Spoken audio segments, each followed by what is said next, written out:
at a remote airport in Utah. Two pilots are grounded and going nowhere for the third time this week. Well, I'm pissed, man. I'm getting so bored. Somebody tell me what the heck? Every flight, we've got a problem.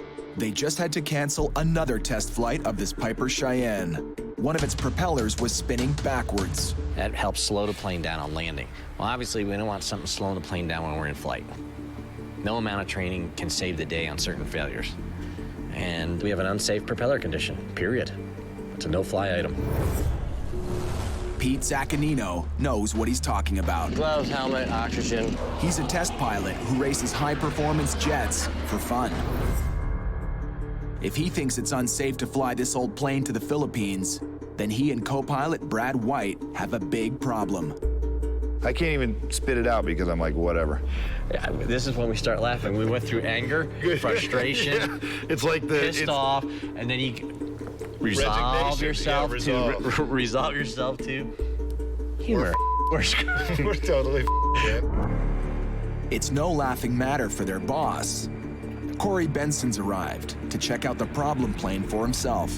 Hey, Brad, did you turn on these? Oh, yeah. He's already losing money on this contract, and now he has to persuade the new owner in the Philippines to pay for all the repairs. This flight is probably the most dangerous and challenging flight out of all the ones that we've done. This plane continues to give us new obstacles. I mean, everything is breaking on this plane.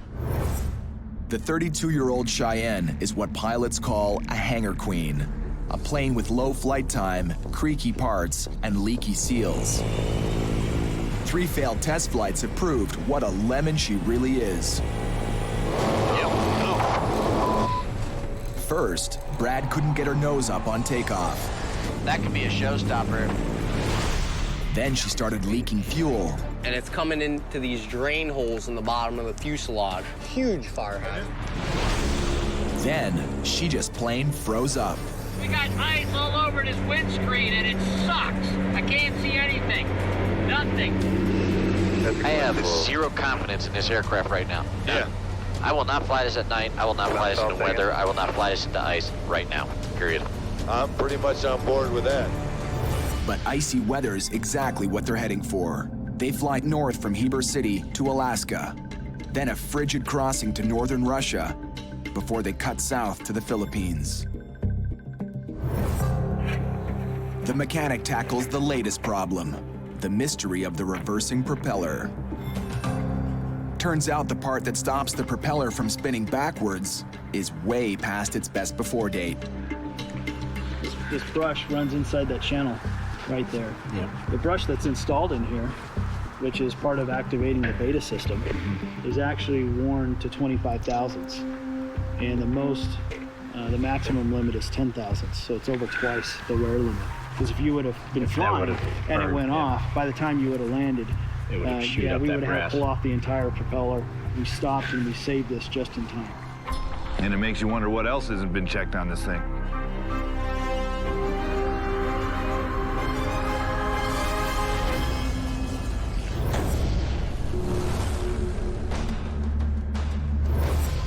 Across the Pacific, in Singapore, Corey has another plane to be delivered. Yeah, this place. A high-tech, high-performance Cirrus SR-22. There it is. The first plane in the world to wear its own life-saving device as standard equipment. If the engine fails, the pilot can fire off a rocket-propelled parachute. It'll save the pilot, but the rocket usually totals the plane. So on this model, where does the parachute come out of? Physically fires out of the side of the aircraft. Pilot Stu Sprung knows this plane well. All the engine gauges are on the computer screen, so if you're unfamiliar with the avionics of the system, you couldn't effectively fly this plane. You wouldn't even be able to look at the engine gauges because there aren't any. But his partner, Kerry McCauley, has much more flying experience. On their earlier flights, Kerry was always captain, and Stu was his green co-pilot. 70. Whoa! I got it. A little heavy. Your nose down. Gear coming up. Nose down, nose down, nose down. The question is, who'll be captain on this trip. Well, I just assumed I'd be captain again. I think that was the general assumption. You have more experience than I do, and that counts for something. But this is a technologically advanced aircraft. There's all kinds of weird little nuances with it, including the emergency procedures and the use of the parachute. So what you're telling me is you'd like to be captain on this trip? Well, you're the guy with all the Cirrus time. We'll give you the reins on this one. See how you do. It's like, all right, you're the captain on this one. I'll be your second in command. You tell me what to do. Let's see how you do as captain. But I'll be able to handle it. I can take orders, sorta. Time to test fly the Cirrus and the new pecking order. Hold here. Papa, hold here. You are clear for takeoff. thank you. Well, so far so good. Nothing's falling off the airplane that I can see. Well, everything seems to be working good on this thing.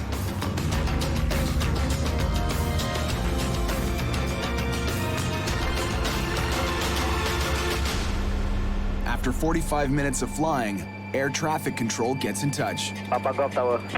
Doing the 160 Yankee ILS, is that not what we're supposed to be doing? Turns around, cancel the approach. They're only allowed to fly for 1 hour. Then the military takes over the airspace. Turns around, cancel the approach. We got Hold to on back. 1 second. Let me. Oh, dude, turn around. Hold on 1 second. Let me just answer. We're 10 miles from BJR. Dude. Turn us around. If we don't get back in 20 We're minutes. going to get back coming. We're there, all right? And tower from 158 Papa Golf. If we don't get back on the ground in 20 minutes, that means we'll have to land someplace else and incur thousands of dollars in landing fees. Right now at this speed, we've got 8 minutes to spare. Pedal to the metal it is. We're down to 6 minutes.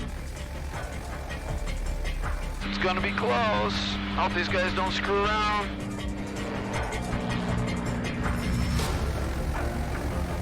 In sight.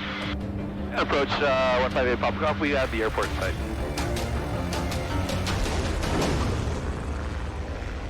Four minutes to spare. Looks like it's going to be tough for Kerry to give up control. And this will be one very long mission.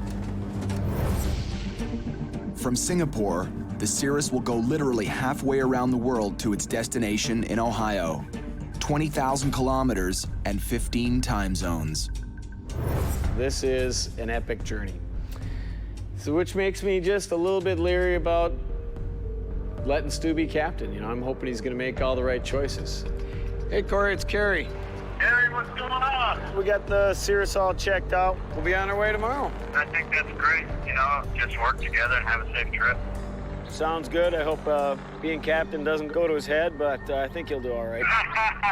Just keep your hands off the controls when he's landing. I'll try my damnedest.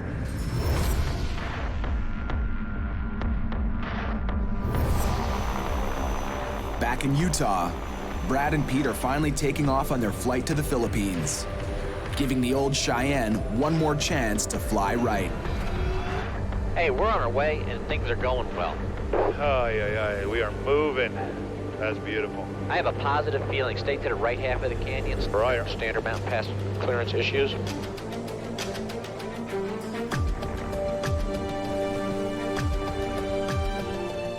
She seems to be running okay now. Little pat on the back, knuckle bump. Let's see if we can burn some miles here today. They'd better burn a whole lot of miles.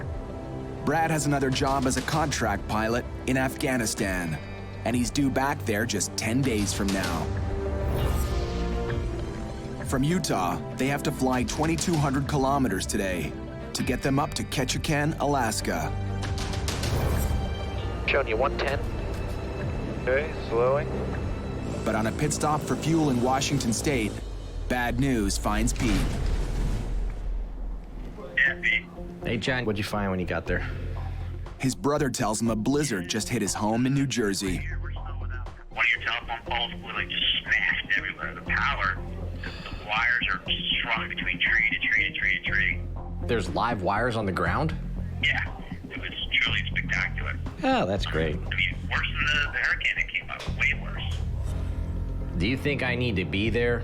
I think it'd be a lot better if you were here than, you know, out running around. And I know it's your job and all, but man, this is one of those situations where if you were home, it'd be a lot easier to deal with. It's a tough choice for Pete. If he deserts the mission, he'll leave both his boss and his co-pilot in the lurch. All right, I'll call you in a little bit. All right, man. All right, Jeff. Thanks, man. Bye-bye.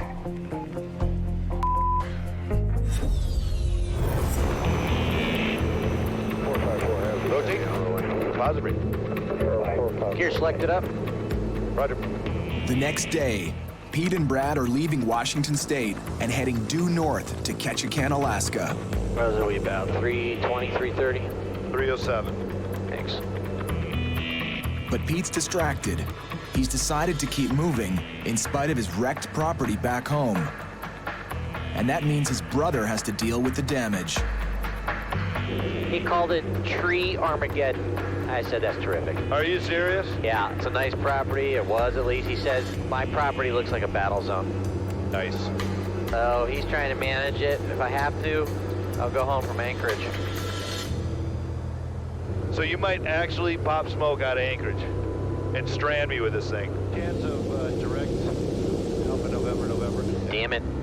Tell him we gotta go back to Bellingham. Why? We did not do EAPIS. I'm gonna have you over to the center. APIS is a flight document that's essential for pilots who leave the U.S. for a foreign country. We gotta go back to Bellingham. This could mean a $5,000 fine. 800 Echo Bravo. We'd like to return Bellingham. Are you declaring an emergency? That's a negative. No problems on board. 800 Echo Bravo, thank you. Pete turns back, but he's forgotten. They don't need the APIS because they're flying over Canada and landing in Alaska, a U.S. state. Damn it. Pete turns the plane around yet again. You all right, big dog? Nah, I'm not. I'm, pretty pissed off right now. By now, Brad's cluing in. Pete's off his game.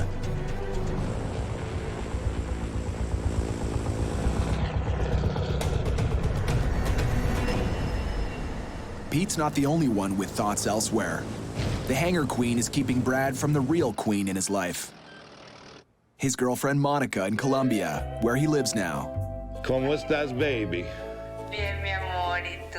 Muy bien, pero tengo noticias es posible malas. ¿Qué pasó? Hay muchos problemas con el avión. Estamos como 4 o 5 días tardando. No sé. Yo no puedo estar más tiempo sin ti. I miss you. Ok, baby. Yo a ti te amo y hablamos mañana, ¿ok? Okay. Bye bye.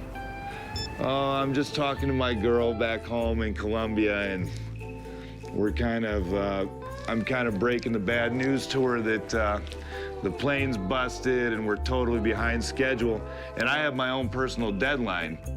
Brad's return to Afghanistan is coming up fast. I gave her a kiss on the cheek and was like, I'll see you in 10 days. And now it's starting to look like 3 months. So I'm getting pretty nervous about it. 12,000 kilometers away, Stu has piloted the Cirrus like a pro so far. Put the heading on it. Heading is 348. He and Kerry left Singapore this morning, and now they're about to pit stop in Chiang Mai in northern Thailand. Chiang Mai, baby. They're headed for a few hours of R&R. Hello. How are you? Here on the ground, Kerry gets to be captain again. We're gonna go take a tuk-tuk ride, see what we got going on.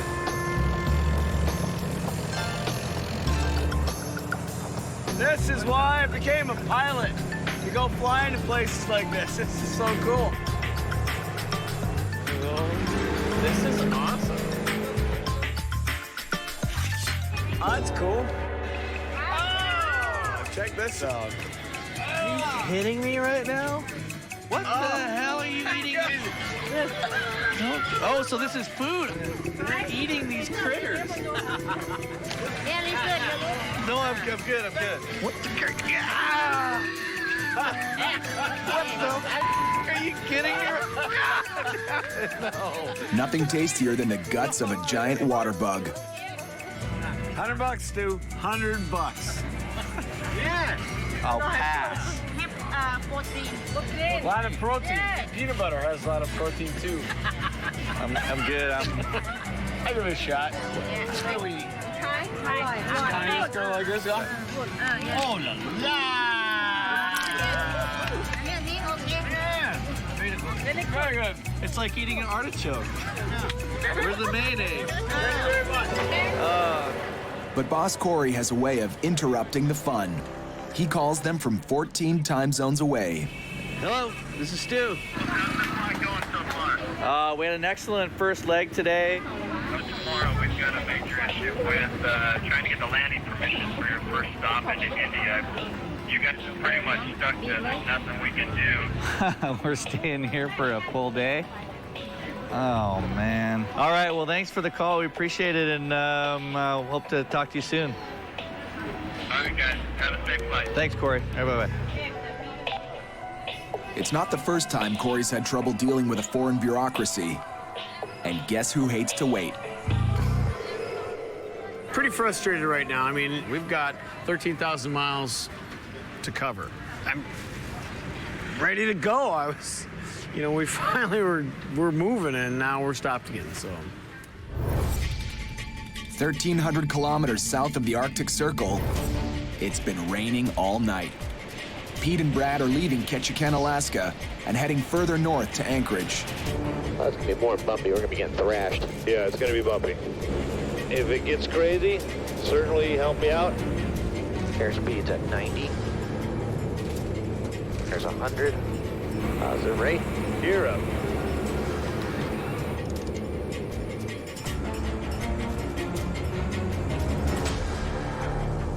The Hangar Queen is behaving. For 300 kilometers, all's well. Or so they think. I'm gonna start down. Do it, man. Let's get out of this junk. We've been in the clag all day. And you're climbing. I know. I don't get it. Brad tries to drop down, but the plane drives up. The autopilot's off, and the yaw damper's off. Yeah, I just kicked it off. Roll your trim for me, will you? Trim locks in a set of small flaps on the tail that make the plane climb or descend. Nothing. How about the other way? Trying both ways. Nothing. I got nothing too. Duck? Feels it. I wonder if it's iced up. That's what I'm wondering too. If the trim is frozen, dropping altitude for a landing is going to be a real fight.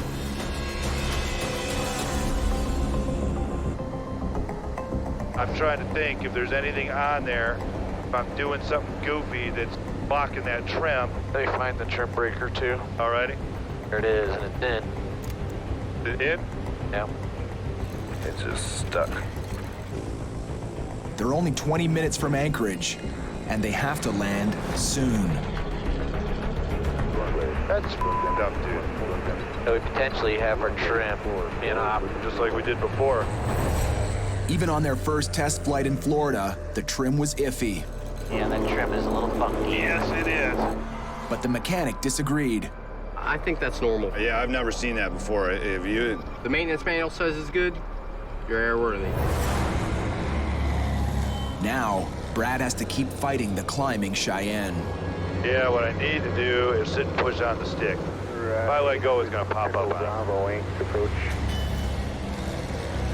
You know what? It might be a smart move to pull this thing into a hangar, let it dry out overnight too, because I'll tell you what, I don't want to be flying this thing and having frozen windows and frozen trim, and we're just counting on it thawing out when we come down. No. That's dumb.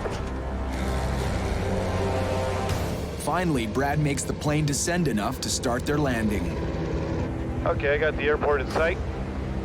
Roger. Cheyenne 0, Echo Bravo, clear visual approach, runway 32. And we got a crosswind of 70 degrees at 15, gusts at 22, and the runway is icy. Bravo, when able, reduce speed to 170. Okay, runway's in sight, lined up. You can call my speeds for me? Yep, 120. I can see the trees whipping, so just hang on there. Yep, 130. Okay, final flaps. Selected, 120. 100. 95, 90.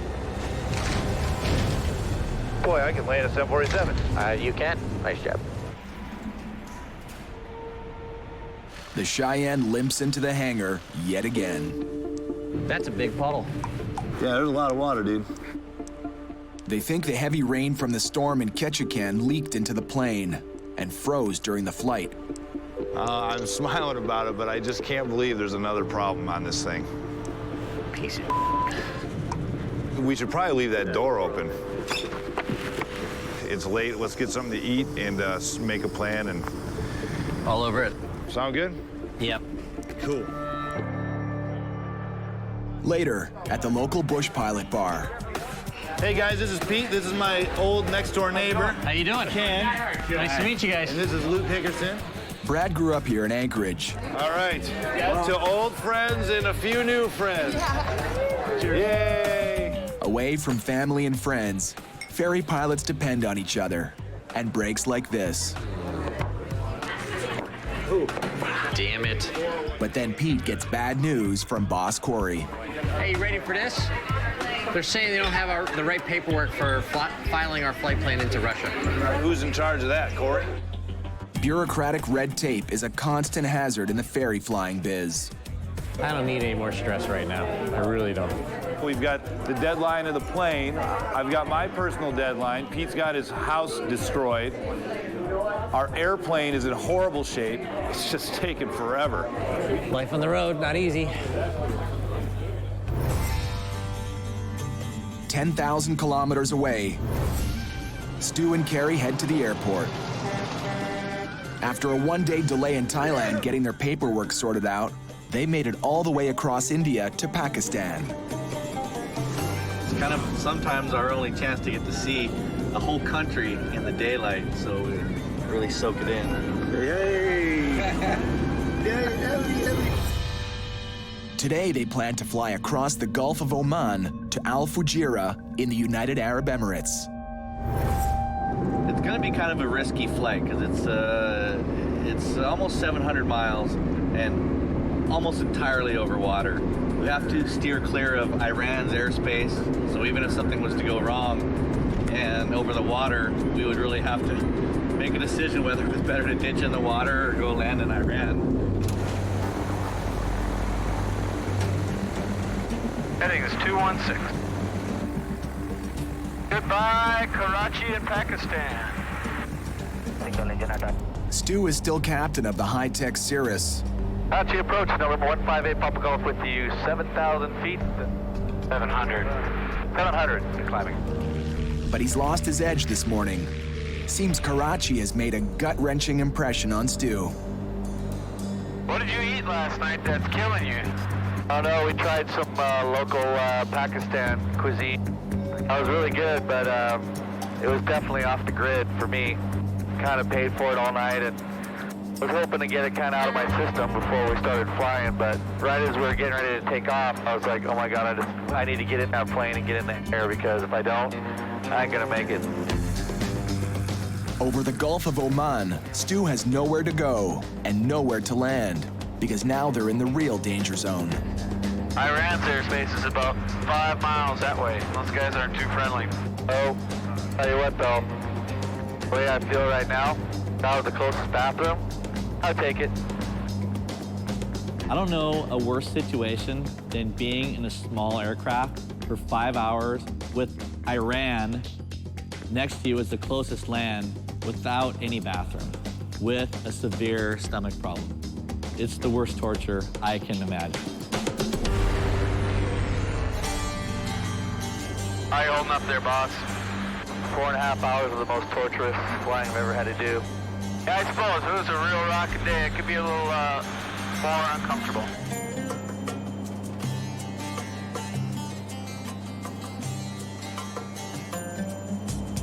You're gonna have buns of steel by the end here. You got the clench going. Hang in there, my brother. Hang in there. If Stu could fire off the Cirrus parachute without wrecking the plane, he'd be bailing out right now. I needed to be in a hospital. I was having the most severe stomach sickness that I've ever had in my whole life. The new captain's in no condition to land the plane. So Kerry gets what he's been waiting for, control. Why don't you just sit back and enjoy the ride, Captain Stu? I'm watching you. Hold your together. Stay really still.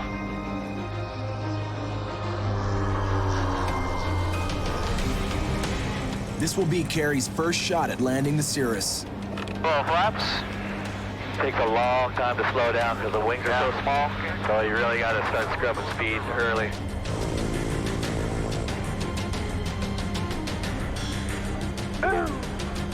He comes in way too fast. Stu reaches for the throttle. I got it.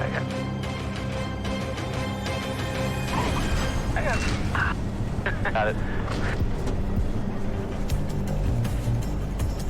They're down, but Stu's agony isn't over. Easy. Don't say easy to be. You're the one with the hand on the throttle. All right, and ladies and gentlemen, welcome to Alfred. Guess where Stu will be heading right now. And his troubles don't end at the airport. I hope the toilet is close to the bed. They're both 50. Oh, thank you so much. At the hotel, Stu finally crashes. Pakistan's revenge. Stay in touch. I'll give you a call later. And if you're not up to flying tomorrow, no big deal. We can chill here for a day or two, whatever it takes. Kerry may end up in the captain's seat on this trip, after all. All right. Well, get some rest. I'll talk to you later. If he gets sick enough that he needs to go to the hospital, it's possible that I'll have to continue the flight on my own. I mean, the plane can't wait forever. You know, this is a money-making operation for everybody involved. If he's down for the count, I'm gonna have to take it myself. I'm hurting. 10,000 kilometers northeast. The hangar queen, Cheyenne, has dried out overnight. Good thing, too, because she has to keep moving toward her final destination in the Philippines. But Brad's heart is no longer in this trip. Estamos acá en Alaska y ya salimos el norte de Alaska, pero estamos saliendo ya mismo. Te voy a extrañar muchísimo. Ah, yo a ti, baby. He wants to get home to see his girlfriend, Monica. But it's only 6 days now before he has to go back to Afghanistan. Dale un beso. Bye-bye. I can't let my wanting to go home to her push me to make a bad decision like, oh yeah, you know, if we get that much further, that gets me that much closer to home. I can't let that affect me. Gotta be smart. He's not the only one with thoughts elsewhere. Pete's still worrying about the fallen trees and hydro wires all over his property back home. I gotta say, I don't like it when the Pete's not on his A game. Yeah, who does, right? I don't. It happens. Too many negative things going on. They both have to stay sharp on this leg. It'll take them to Nome, Alaska, over some of the most rugged, isolated country on the continent. That terrain there in a single-engine airplane, if you have an engine failure, the best thing to do is just pitch over and get it over with. Not me. I fight for everything. Do ya? Yep. There's always a chance. Never know. Fight for your marriage? Whoa! You didn't go there. I'm sorry, Pete. I'm sorry for slapping you down terribly. It's all right. I can manage it. Let's just add more stress to my life. The Cheyenne flies trouble-free for the first hour and a half. But that doesn't last. Okay, so look at what's happening. I'm watching it. You know what's happening? Yeah. You make that turn and yours takes off like a shot. Now look, mine's barely moving. The plane's navigation systems have suddenly gone haywire. Right now, we're having massive problems with our gyros whenever we turn the airplane. I'm not sure how much we're turning. The bank has given us erroneous information, and I think we have a faulty computer. The instruments are doing goofy stuff, so we have to really be on our game. I'm hand flying right now, and we're gonna hand fly it all the way through these clouds. Flying visually could work, except they've just lost their windshield heater, again. How come my side's fogging up? Because this plane is ghetto. This is exactly what happened to them on the first day of their trip. We got things freezing up. We got nuts and bolts freezing up. We got a windshield that won't defrost. I can't see anything. Nothing. Now, they're almost ready to land. They can't navigate by instrument, and they've almost lost visibility. I'm totally blind right now. That's terrific. I wonder if this is a dumb move to flip those wipers on. Dumb. Pete has nothing but an iced-up view of what's ahead. Think you gonna be able to see anything, dude? Only his instinct and experience will get them out of this one. And full flaps, please. Speed checks selected. Moving. Thank you. Final checks complete. No landing clearance required. Roger. Give me a 500 per call, the minimums. Roger. 800 Echo Bravo, say again, sir. Short final.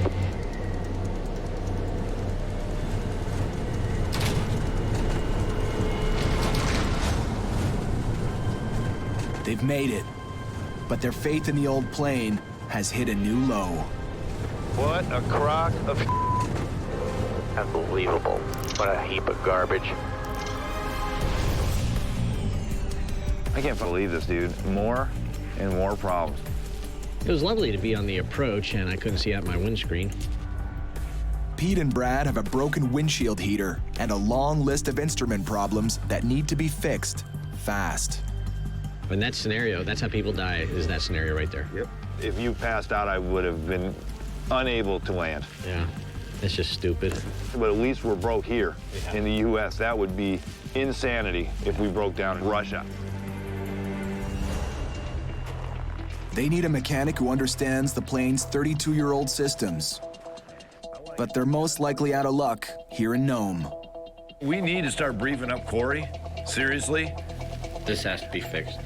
Cory. What's going on, bud? Didn't know any avionics guys, huh? Yeah, I don't just need avionics. We hopefully can find someone that knows this system.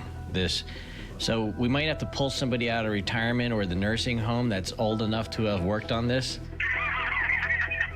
But I don't know what else to do other than head back to Anchorage for proper repairs and hopefully find somebody there. All right. Well, do what you need to do. Good luck, guys. Okay, thanks. It's really gonna extend this trip.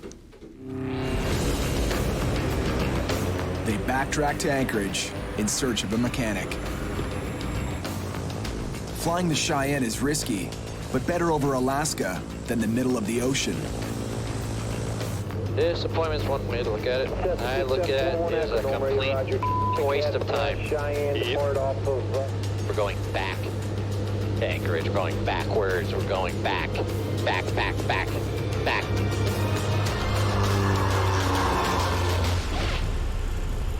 On the ground in Anchorage, the clock's running out, especially for Brad. I just got an email from my boss in Afghanistan, and I had begged and pleaded for some extra time, and they just said no, that I absolutely have to be back on the day as originally planned. So in a nutshell, my trip is over. So that's the end of the game. What's up, dude? Hey, did you get the weather printed out and all that? Yeah, I got everything. Cool. But I also got to talk to you about something. And I got an email from my boss. I asked for some more time because I knew this trip was jamming us up. I was told no way, and I got to pop smoke. That's really bad news. I know, I hate to do it to you, but there's really nothing I can do. Tell me it's after Russia. It's not after Russia. It's like I'm leaving tomorrow. This is gonna really, really, really suck.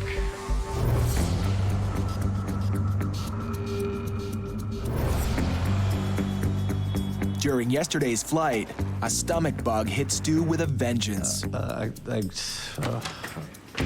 Hope we're making the right decision here. He's decided to push on with the trip today. So what's the longest you've gone? Or I should say, what's the longest you haven't gone so far? Maybe 15 minutes. So can you quintuple that? But he's having a tough time holding it together. I'm not sure this is such a good idea. Dude, you're killing me. Here goes nothing. I hope.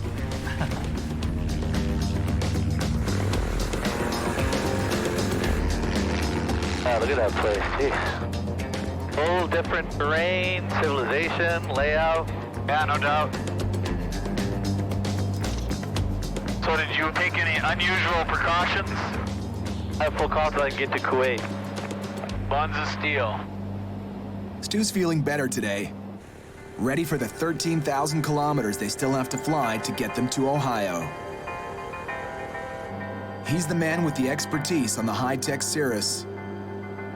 And Kerry can't resist teasing him about it. You're not hand flying this? Of course, I'm always hand flying. I didn't see my hands on it.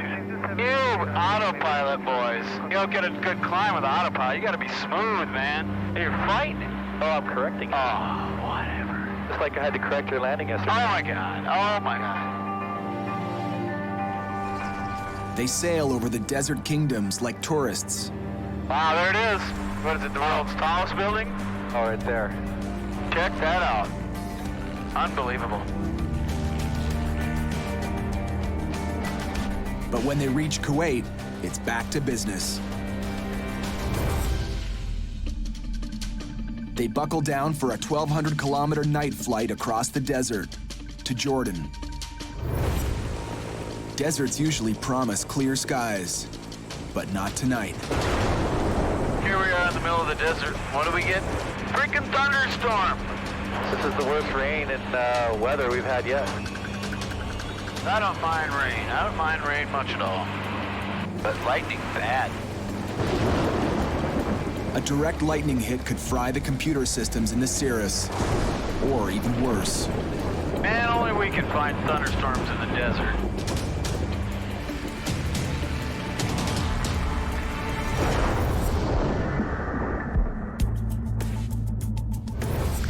Feliz para verte, mi amor. Muy contenta. Ah, y ¿sabes qué? Tengo buenas noticias para ti. ¿Sí? Estoy saliendo a Alaska hoy y llego a Colombia mañana. No. Sí. I love you, and I'll see you tomorrow, okay? You'll come to the airport? Okay. Bye-bye. Brad is heading home to Colombia, leaving Pete to deal with the delivery of the Cheyenne. I feel bad for bailing on Pete, and I'm not even going to really have any time to see her. I got to leave right away for Afghanistan, but that's the life of a pilot. Brad's managed to change the life of another pilot as well. Into the breach comes Randy McGeehee. He had to hop on a plane last night and fly 3,600 kilometers north to take Brad's place. Yesterday I was in sunny California, actually at the beach with my kids, and now here I am in looks like about 1.5 feet of snow, about ready to cross into Russia at the worst time of year to fly over there. Hey fellas, nice to meet you. Good to meet you, Randy. Good to know Heard you. good things about you. Yeah, thanks. I'm looking forward to flying with you. Who do I have to thank for this lovely little vacation I get to go on here? A piece of machinery called the Cheyenne 2. She's been a handful, lots of problems. You know when you go to the avionics shop and you see all these old radios and stuff, you think about the old days of flying? That's what that dash reminds me of. What a piece of crap, huh? Yeah, you gotta be on your toes. But the hangar queen isn't Brad's problem anymore. He's heading home to his girlfriend. They're stuck with the lemon Cheyenne. See you on the flip side. See you, bro. See you, man. Safe trip. See you guys later.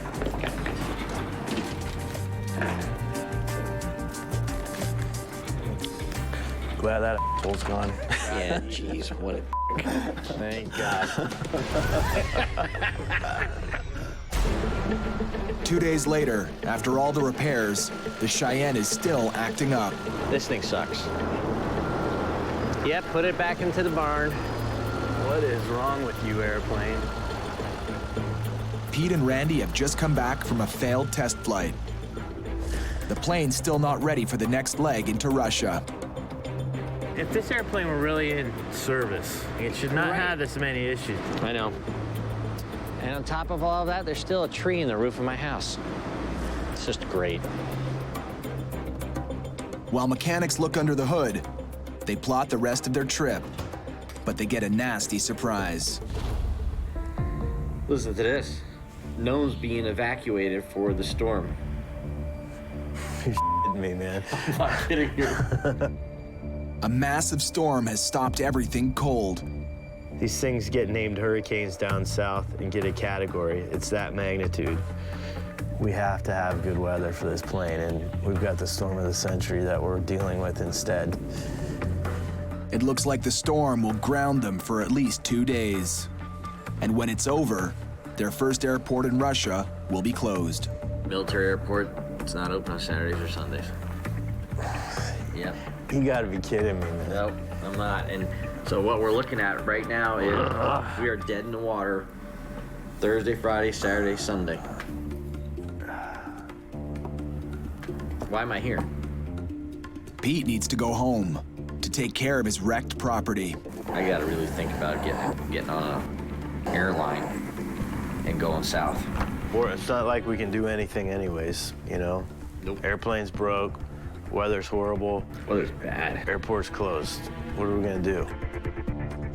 The Cheyenne is already 6 days late for delivery. Now Pete and Randy have to leave it behind while the storm of the century bears down on Alaska. This is the ferry flight from hell.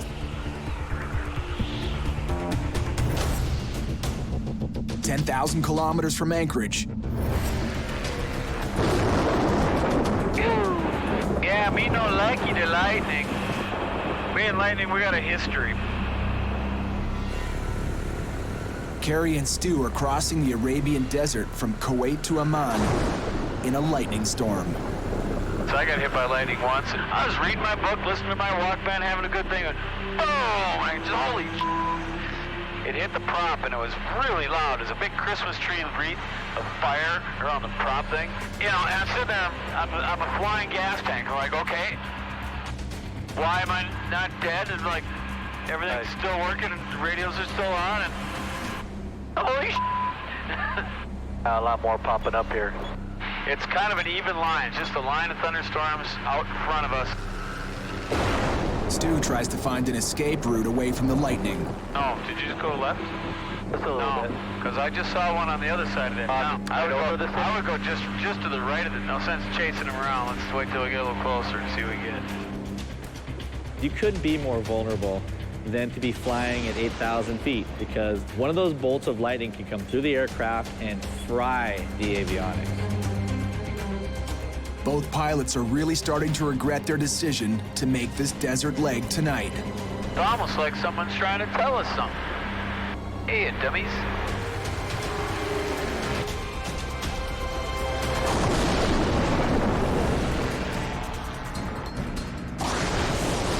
Who's that? Oh, that was a good lightning bolt. I got another one over there to the right. Stu Sprung and Kerry McCauley are caught in the teeth of a desert storm. Now there's kind of a real thin line in front of us. Like it completely crosses our path. An eye in front of us. Make sure we don't have any surprises. Until now, they've been lucky. 5 days ago, Stu and Kerry launched from Singapore in a 2008 Cirrus, a plane with its own backup chute. Aiming for Ohio, they crossed Thailand, India, and Pakistan. Nearly 5,600 kilometers, where the only severe turbulence was in Stu's stomach. I feel sorry for you, man, you know. Dying up in here. But now, over the Middle East, they've been ambushed by weather. Isn't this supposed to be the dry part of the world? This is the first time we decided to do a 100% night leg, one of the longer ones of the trip. And here we are flying through embedded thunderstorms. Got another one over there to the right. And right now, flying around this storm is not an option. We're right on the border of Iraq, and pretty sure they won't be super happy with us. A detour over Iraq could be more lethal than a thunderhead. Civilian planes have been targeted by missiles before. think we might be lucky and have a little hole right in front of us. Yeah, it kind of seems that way. An opening appears in the wall of thunderheads, and they make for it.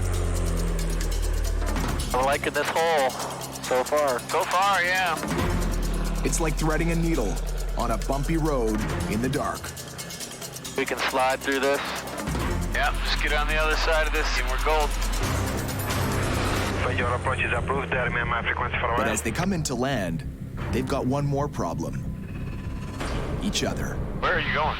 Just giving the thing a chance to do its thing. Approach should be more like that. Stu's racked up hundreds of hours on Cirrus aircraft. Yeah, this place. So from the start of this trip, We'll give you the reins on this one. See how you do. they agreed Stu would be captain. Your nose down. Gear coming up. On their previous missions, Kerry's experience made him the heavyweight. Nose down, nose down, nose down, nose down. And this role reversal has been a struggle. Turn around, cancel the approach. We got Hold on 1 second. Let me just answer. We're Oh, dude, around. Now, just seconds from landing, Kerry's turned into a backseat driver. You're not even close. I know. Stu trusts the autopilot to help bring them in. Ain't doing it. Kerry's a fly-by-hand guy who thinks autopilot is overrated. But a night landing at a strange airport is a bad time to start second-guessing. Giving up yet? Stay a little high. We've got a long runway. It doesn't look that long. That's way long.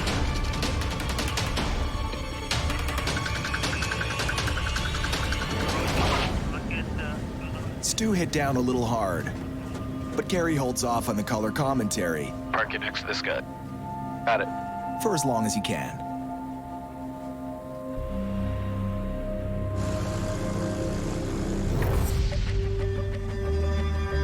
Around the globe,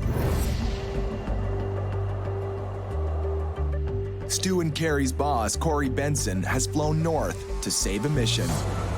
I didn't expect to be up here in Alaska right now, but we're out of time. We need to get this plane down there. This Piper Cheyenne is 32 years old and showing her age. So if anything could go wrong, it has gone wrong on this flight. You know, it breaks down every time we fly it. That's no exaggeration. Right off the bat, a mechanical problem drove the plane nose down. Yeah, that trim is a little funky. Yes, it is. Then it started spewing fuel. And it's coming into these drain holes in the bottom of the fuselage. Huge fire hazard. A busted heater nearly froze the pilots out of the cockpit. We got ice all over this windscreen and it sucks. After weeks of repairs, the first two pilots simply ran out of time and had to abandon the Cheyenne in Alaska. Now, Cory's stepping in to rescue the flight. Well, the plane's checking out all right. Hopefully we're at the end of all the maintenance nightmares. With a plane as old and unreliable as this one, Cory trusts only one man in the captain's seat, veteran pilot Randy McGehee, who's been with Cory since day one. This flight's gonna be different than anything we've ever done before, especially this old avionics in here. I've never seen it before. What he can see is trouble. And the point is our workload is gonna spike compared to what we're normally doing. Just little things like talking on the radio and putting frequencies in and dialing in our navs. It's gonna be a lot more work than we're used to in the critical moments of flight. Are you nervous about the flight at all? I actually don't feel real good about it. I mean, as pilots, you know, you don't go, oh, I got a bad feeling, but this one's got me uneasy. I mean, it's honest, you know? For Randy to say that this is not like any other flight, I mean, he's got well over 10,000 hours of flying. That definitely makes you think twice about this flight. I just hope that that's the end of all the bullshit with this plane. We need to get through Russia and get it down to the Philippines. Don't count on it, bud. Props are on. Feather autopilot is off. All right, man, I'm pumped.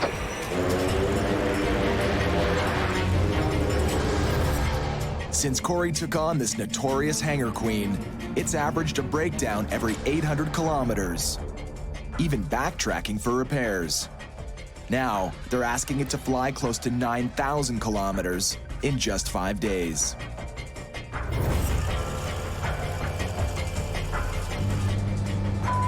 Dude, if we make it, it's gonna be a miracle.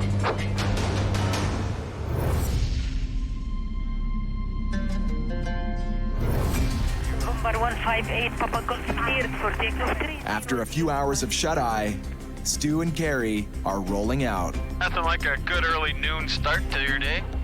Yeah. Well, we get to bed at 2 o'clock. That's all we can do.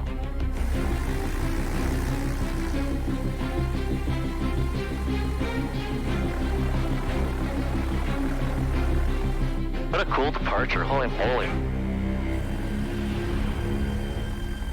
This is crazy. We're flying over this desert that's so full of history. I mean, there's been so many battles waged across this area.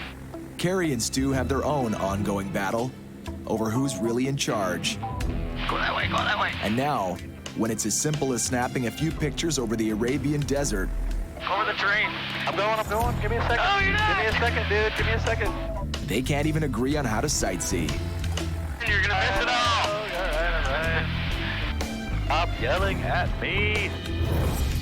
Now, close to the midpoint of their 20,000 kilometer journey, their route takes them across the Mediterranean into France. And a full-blown snowstorm. Going this way and it's coming at us fast. We can't outrun this thing. It's impossible.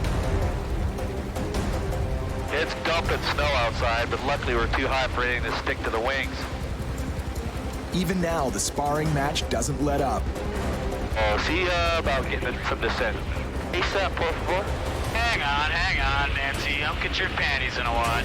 But the sparks inside the cockpit are no match for what's outside. Oh, man, are we getting pushed? Holy. The winds are now gale force. Almost powered almost all the way down. 54 knot tailwind. But the storm has one more very big surprise. Oh, look at that. Feel that?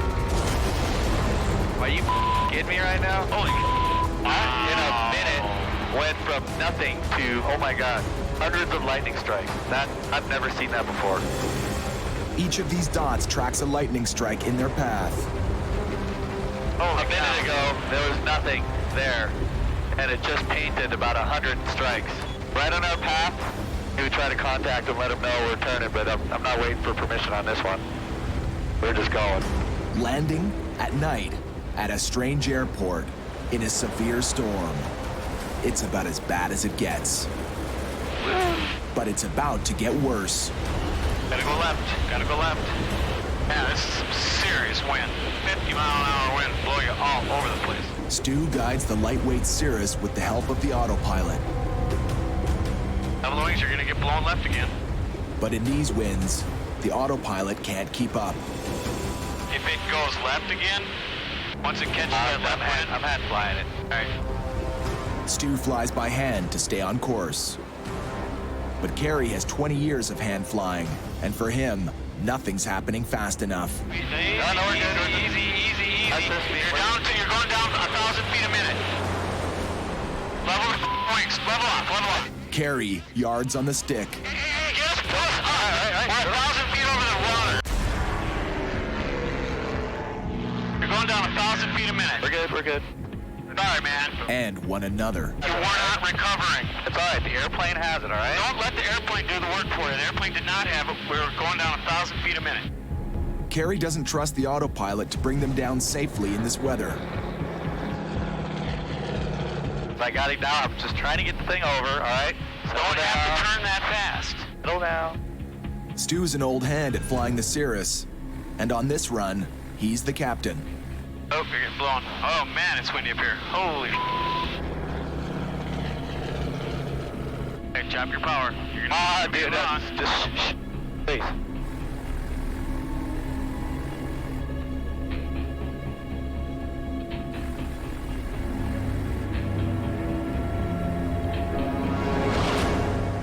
Laps to 0. Maybe it's his training as a firefighter, But under pressure, and with his co-pilot barking at him, Stu keeps his cool. Pops up, thank you. I don't respond to yelling. I never have, I never will. We are in a life-threatening situation that demands 100% focus, and anything that's taken my focus away from that could kill us. But outside the cockpit, neither pilot is giving an inch. You know, when you grab the stick, which is the scariest feeling for me to have someone do, when you grabbed it, we were in a steep bank. We weren't in a very steep we weren't bank. in a steep bank. We were in a very steep bank. You were trying too hard to re-intercept that, and we were all of a sudden going way down real fast. We were in it wasn't bad yet, but I wasn't going to let it get any worse. But I was holding it. I wasn't in its freaking snow and dive, but grabbing you weren't correcting it fast enough for me. I wasn't going to let it go. But that's the thing. I wasn't doing it fast enough for you, but I was on it. I didn't think so. I didn't think so. It helps a little bit when I get some peace when I'm trying to land in 50-mile-an-hour crosswinds, but it's hard for me to focus on all the variables that I'm trying to do and have you yelling at me and saying stuff. It's like, oh God, just. Well, I can't. I know. I don't want to die either, so I'm trying to help. I've got a wife and kids to come home to. Bottom line is, if I see something dangerous about to happen, I'm going to prevent it from happening one way or the other. If that means I got to grab the controls and piss somebody off, well, then that's what I'm going to do. But hopefully you have a little bit of faith that I can fly this aircraft and I can land it. I don't trust anybody. That's the problem. Yeah. The bigger problem is that together, they will soon face one of the most dangerous crossings in the world.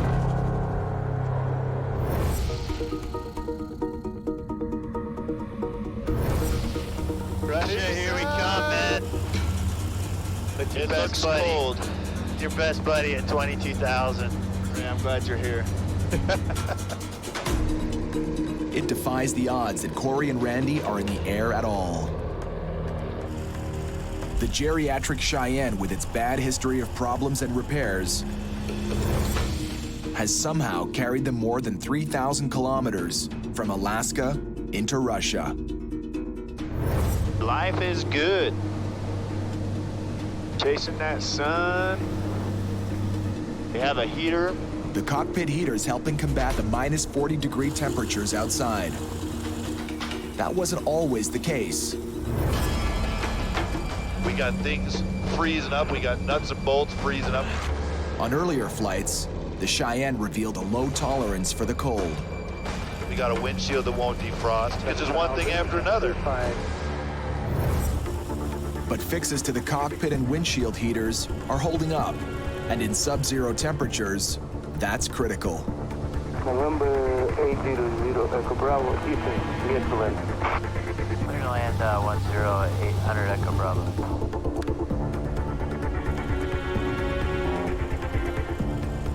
Gonna be a skating rink.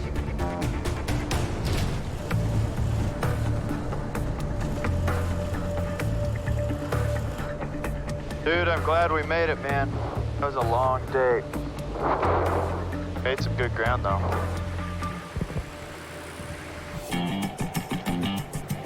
By morning, there she is, looking stout on the ramp. The temperature is pinned at minus 31 degrees. It's a little cold, Captain. Got awesome weather.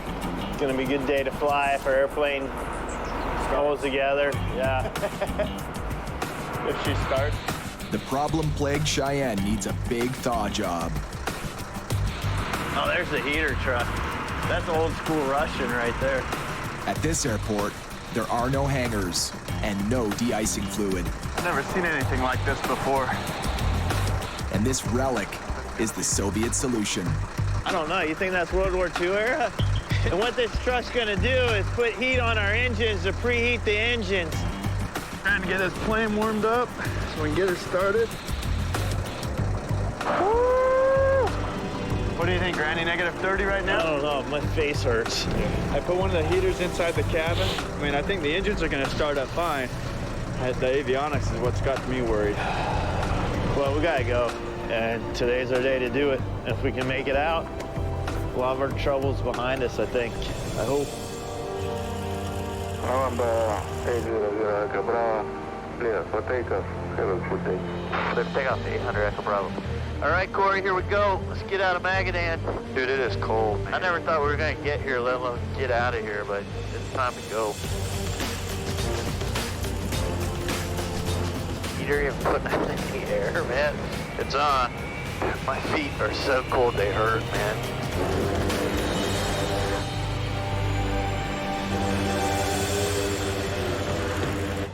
I think that heater's working. I just recycled it. Pray to God it works. But in this moody Cheyenne, tempting fate is a bad idea. That heater's not working, man. Holy. My toes are frozen. Oh, you okay? The heater's not working. They're at 24,000 feet. The outside temperature is minus 45 degrees. Flight time, 4 hours. How come every time I'm in an airplane with you, I find myself in a situation I've never been in before? It's usually a bad situation. Holy crap, did you feel that? Together, they've pulled through storms. We're down to 2 minutes. Come on, baby. And engine scares. That's a bad feeling, man. They've battled the dark. All you can see is black. Exhaustion. And a cockpit explosion. What was that? That could have ended in disaster. Why did the heater have to break here? Hypothermia is a brand new menace. And just as lethal. My toes hurt. I mean, I'm a little concerned. We gotta keep moving them, you know?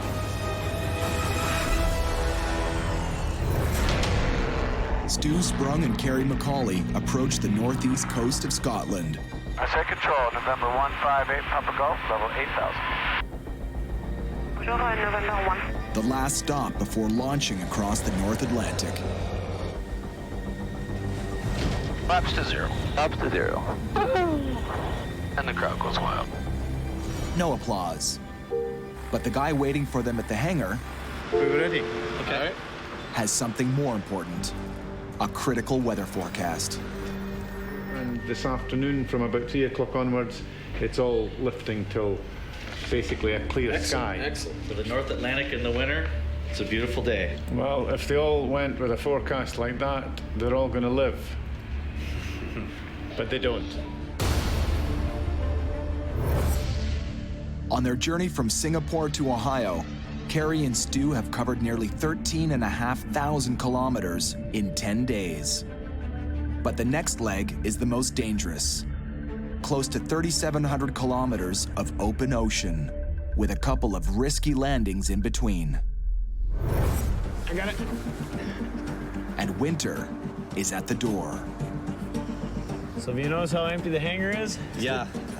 I'm looking at that right now. I'm noticing that we're the only private aircraft in this hangar right now. Yeah, that kind of tells you something, that all the ferry flights that take the northern route have come and gone for the season. Yeah. Except for us. The crossing will be a tall order for the small Cirrus and its one propeller. And for pilot Kerry McCauley, it's not just late in the year, it's late in his career. You know, I've done a lot of ocean crossings, and I'm not really 100% sure how I feel about them anymore. You know, I don't really get scared or nervous, but there's always something in the back of the mind that's telling me this is maybe a little dumb. I haven't done a single engine North Atlantic crossing in 12 years, and I kind of thought I'd retired from that. Here I am, facing the old girl again.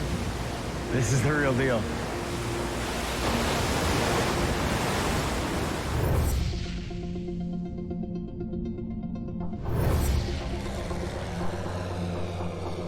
I can see my breath. That's awesome. Over Russia, Cory and Randy may as well be flying a refrigerator. I don't know what it's gonna be, but when you pay me back, it's gonna be huge. Not big, huge. From the trip's start, the Cheyenne was dogged by an unreliable heater. Now, it's officially gone AWOL. Grandpa, why do you only have 2 toes? Well, son, there was one day Randy forced me to go on this flight with him. Corey, how much would you give me if I stick my tongue to that metal?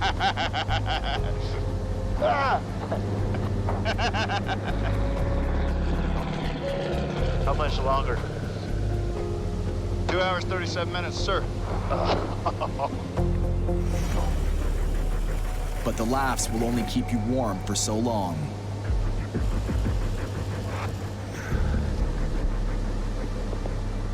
Holy, it's negative 50 now. Might even be colder because the gauge is pegged. And our bags are up front, or else we could at least get some sweatshirts and stuff and put down on our feet. I put my hat down there. Any other time, I would have canceled our flight, you know? It's too cold, I mean. It's just too tough, man. My feet are numb and hurt.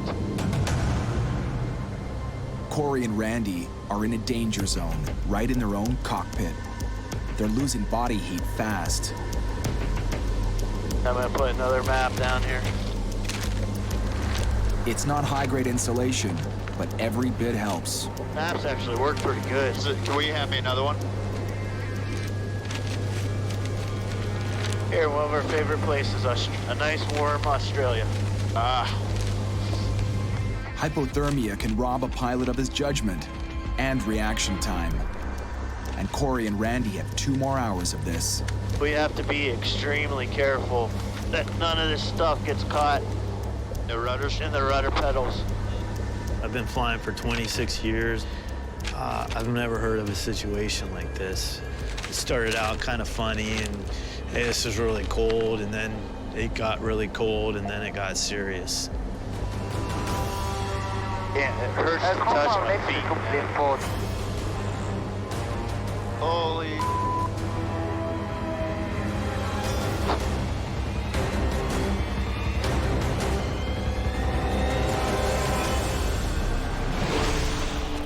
In Scotland, Kerry and Stu are impatient to pull the trigger on their epic transatlantic crossing. We gotta get a flight plan going too. What's our Take a look at some weather. Can we get one and get moving pretty quick? Wait an hour. 5 minutes. 5 minutes? Don't take on a ferry flight if you've got a deadline to meet, because that's the real killer. Chief ground handler Andrew Bruce has watched ferry flyers roll in and out for more than 2 decades. So what, how many guys are going in the water a year here? 3 a year die. So what do they do wrong? What do they do wrong? They just get involved in weather that really isn't compatible with that aircraft, and occasionally they run out of fuel. Because the winds on the Atlantic have got a habit of not being what they are when they're forecasted. Yeah.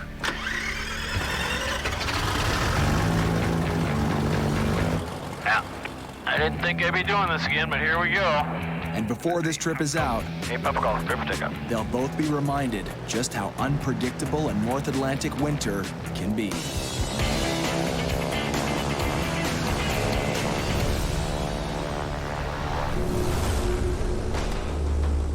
Nearly 8,000 kilometers away, Cory Benson and Randy McGeehee are in a Russian deep freeze. Good, my hands are so cold I can't move them. The Cheyenne's heater broke down more than 4 hours ago. My feet hurt so bad, and it's so hard to move right now. I'm a little worried about manipulating the controls on landing, you know? Thought go hit the brakes and your feet just wouldn't work. And as they close in on the airport, it's not just their bodies that are slowing down in the cold. See the airport? No, be at 3 to 4 o'clock. Cory's confused left and right, pointing Randy in the wrong direction. 3, 4 o'clock. I'm sorry, dude, man. November, Echo Bravo, are you ready to land? 800 Echo Bravo, we're ready to land, sir. I mean, the main difficulty on this approach right now is us, Cory. We're cold, we're distracted. Our hands, our feet aren't moving that well. I don't know if that's affecting our judgment or our thinking very much, but because I don't know that for sure, I assume that it is. So we gotta be extra careful, double, triple check everything.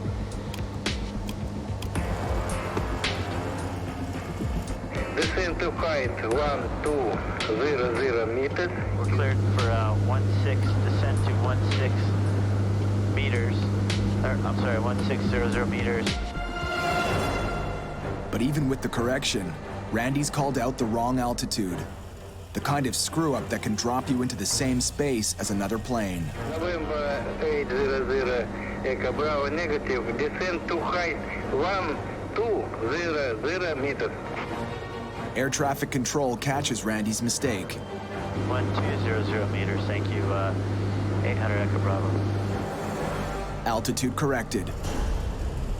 But then... November Echo Bravo, clear to land, runway 25 left. Okay, clear land on 25 right for 800 Echo Bravo. We're going to the right? Another major error. Thundering in at 200 kilometers an hour and 300 meters off the ground, Randy has mixed up his runways. Clear to land, runway 25 left. Okay, 25 left, 800 Echo Bravo.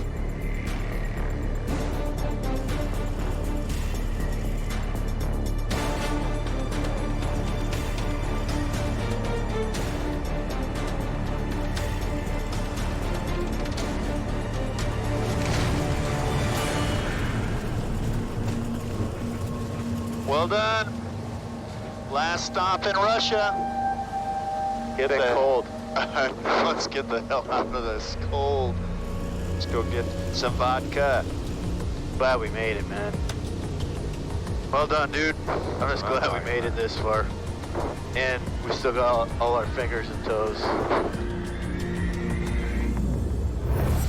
Halfway around the world and even further north, the temperature is 45 degrees warmer. For Cory's pilots, Stu Sprung and Kerry McCauley. A little warmer than I was anticipating. We're 5 degrees above freezing. It's a little better. We have no icing problems just yet. Boy, that tailwind is really nice right now. This leg is a bunt. They put 16,000 kilometers behind them and are now over Greenland. It's low-stress flying, and the sometimes testy mood in the cockpit is downright neighborly. Everybody good? Everybody happy? Super happy. 158 Papa Golf, go ahead.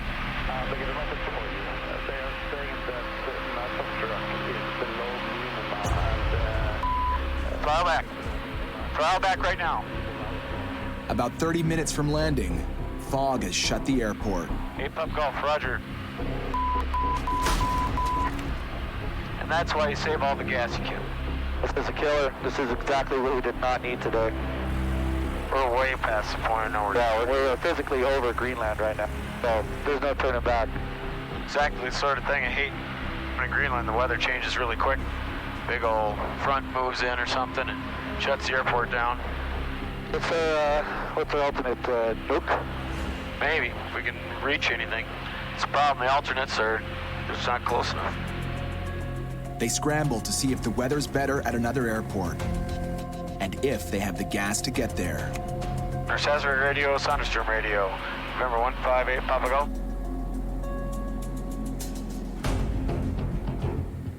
They've lost radio contact. How did we lose them? We're getting closer to land or over land. Now in a real emergency, their survival depends on fast thinking and tight teamwork. While Kerry works the radio, Stu grabs the satellite phone. Hello, this is Stu, the pilots from November 158 Papa Golf. Can you hear me? Hello? Yes, I'm sorry, I'm on the satellite phone and it's really loud. Can you hear me?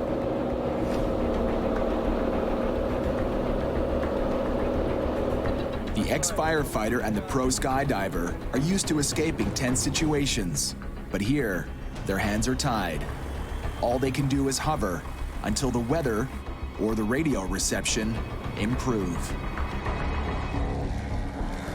That's so frustrating, that damn thing. I want to throw it out the window so bad. We won't be able to hold our altitude here pretty soon. They're burning through fuel. And if airport fog doesn't soon lift, there's just one option open, and it's strictly Hollywood. Can always put it down on the glacier. It's probably not a real smooth landing, but survivable. At least we won't be in the water. Yeah. November 158 Pop Golf, you're coming in broke again. Call you back in a few minutes. I'm not digging getting this windshield level iced up though. Nope. There's Saserac, November 158 Papa Golf. Any update on their conditions? The radio has sputtered back to life, bringing good news. The fog is clearing, for now. Hey Papa Golf, Roger, we are 5-1 DME out, heading back to North Saserac. It got better, but it could get worse. At this point, we've got to land at North Saserac now. But you can't rush this landing. High mountains and a steep descent make it one of the most dangerous in the world. Get ready to, you're going way too fast, slow her down, slow her down. Stu knows this plane, but Kerry's flown this approach many times. In a half mile, you're supposed to be going 900 feet a minute at 90. And his old impulse to take control in risky, fast-moving situations kicks back in. Yep, okay, chop it. Chop it, approach flaps. Down we go. Quick. Down we go. Okay, not quite that fast. 900 feet a minute. You're doing 15. All powered out. Stu hasn't lost his instinct to filter the noise. Don't go any lower. Don't go any lower. I'm good. It's on this side. It's not in that hill. It's over here. Oh, got a sight. Runway inside, Ferry, Papa Golf.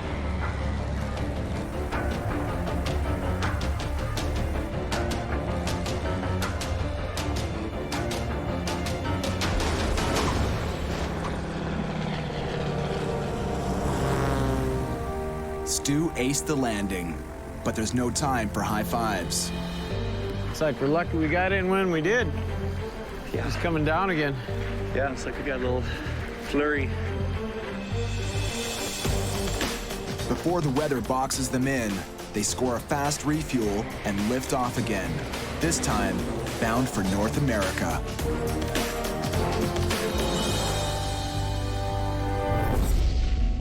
Two oceans and a continent away. Oh my God, what a change in the elements. Cory and Randy have traveled from hypothermia to heat exhaustion. Going from negative 50 degrees to sweating like crazy. From sitting in the fetal position, worried my toes are gonna fall off, to sitting here can't stop sweating. Dude, we're almost there. This has been a bear of a trip.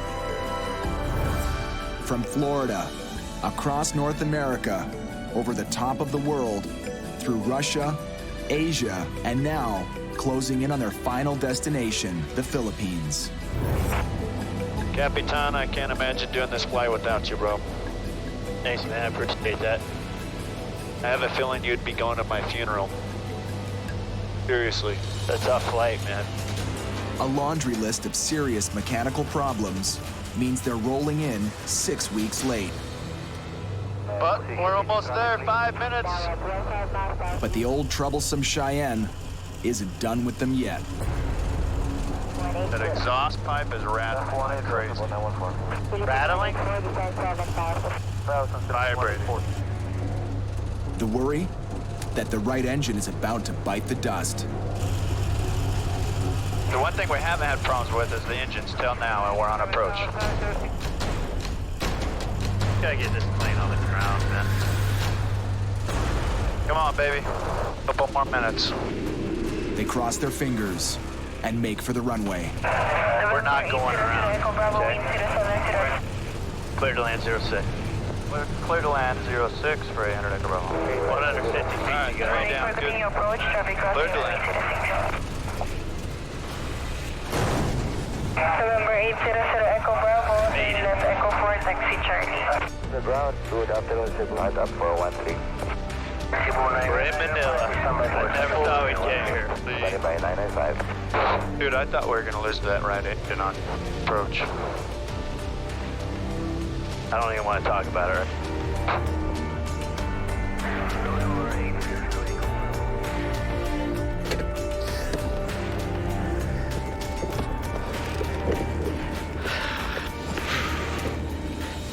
Robert? Yeah. Cory Benson. Very nice to meet you. Randy McGee. Yeah. The new owner sent his personal pilot for the pickup. Yeah. We had some challenges, you know, and there's a few issues on the plane, but we've got a list. We'll go over it with you, but we're glad we're here, finally. This flight is probably the most dangerous and challenging flight out of all the ones that we've done. I'm ready to hand the keys over on this one. I'm done. More than 12,000 kilometers away, Oh, this is some rugged land. Cory's pilots Stu and Kerry have hit a milestone of their own. The ocean is now behind them. That's the same with Canada. I mean, it's monstrous. It's unbelievably huge. They've jumped the last Atlantic leg and are now facing the Canadian wilderness and a fierce headwind. What do you want to do, under or over? I say under. Southwest of Goose Bay, Labrador, they drop low. Really low.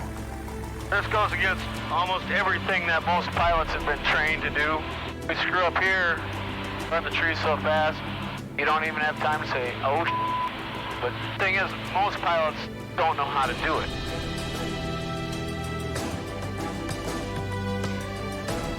Avoiding bad weather by skimming beneath it is called scud running. Ah, that's pretty. After beating back the North Atlantic, it's the next best thing to a victory lap.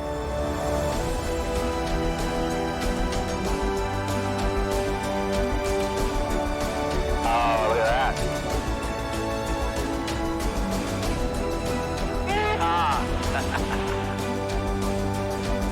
God, I love this. I love scud running.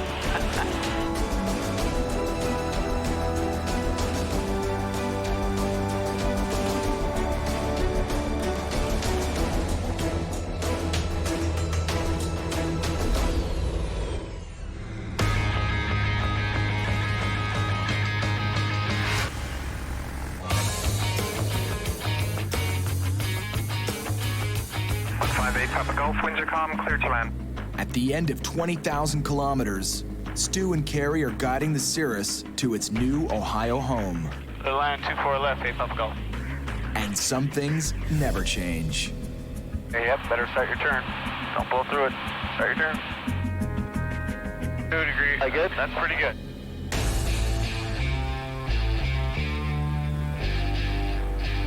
Kerry had trouble giving up the captain's seat to the less experienced Stu.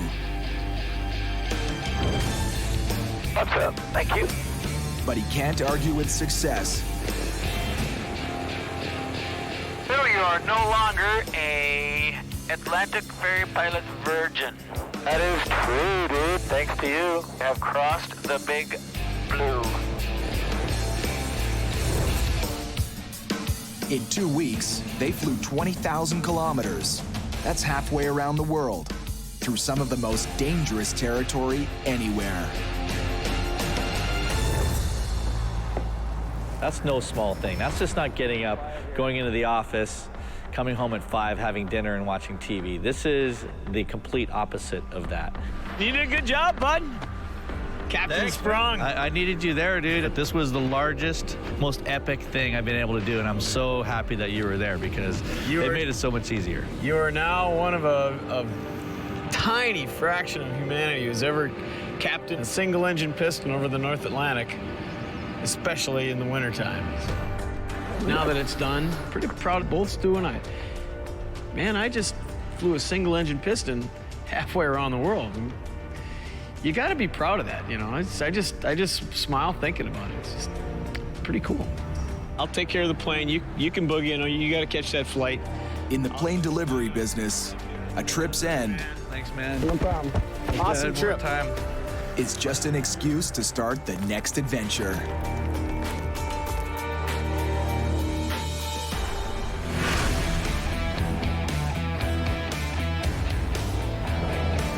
now, in Dubai, that's exactly what boss Cory Benson is doing. It's showtime. Cory. How are you? Very nice to finally meet you. Me too. He's chasing the money in the Middle East. Hello, how are you? Cory Benson.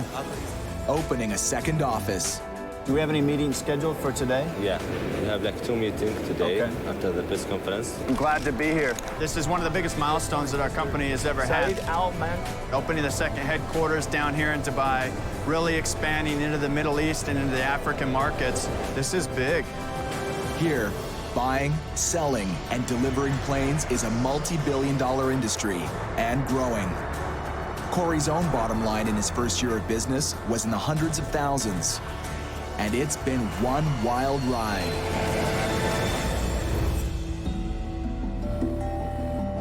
I've seen so many amazing countries. I've met so many amazing people around the world. Congratulations. Congratulations. And flown so many different types of airplanes. And riding out a lot of the tough stuff with a seasoned pro never hurts. You rocked on that approach. My pilot skills have increased tremendously, and I attribute a lot of that to flying with Randy. It's been an incredible experience to fly with him and watch and learn. Together, Cory, Randy, and the top-notch team of ferry pilots have touched down in 39 countries and logged more than 123,000 kilometers, over 3 times the circumference of the planet. And Cory's already planning the next leg of his own epic journey. We're doing the craziest flights you can possibly imagine, and we've got some crazy guys to do it. Okay, kind of pathetic, but it's all we got. For a guy who risked everything on this gamble, the payback is sweet. There's nothing cooler than what I do.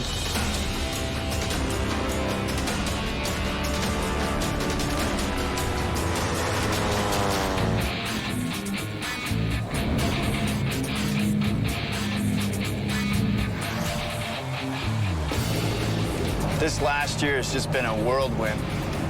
We did about 12 different flights all over the world, and it's just been a blast. There's been lots of crazy stuff that's happened to us.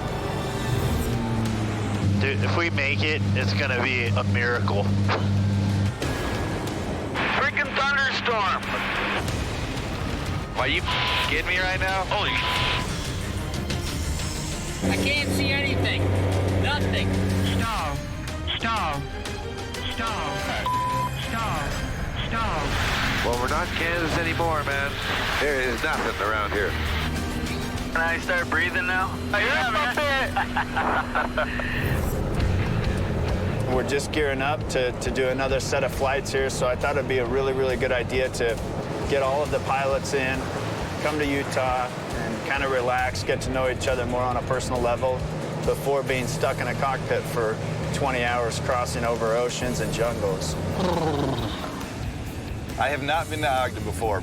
I bet there was some gunslinging here back in the day.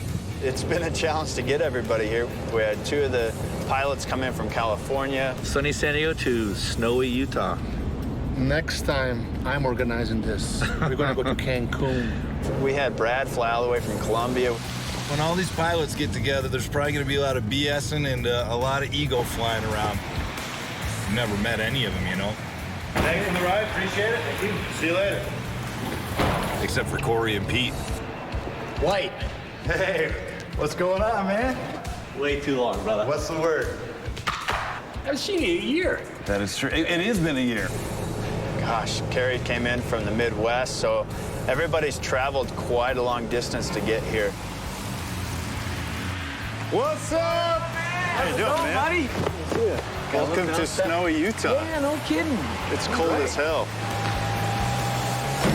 Well, this is going to be awesome, Cory. I really appreciate you doing this. I mean, It's so hard to find a time when we don't have a plane in the air. well, yeah, trying to get 6 or 7 pilots together all in the same, in the same spot at one time is damn near impossible.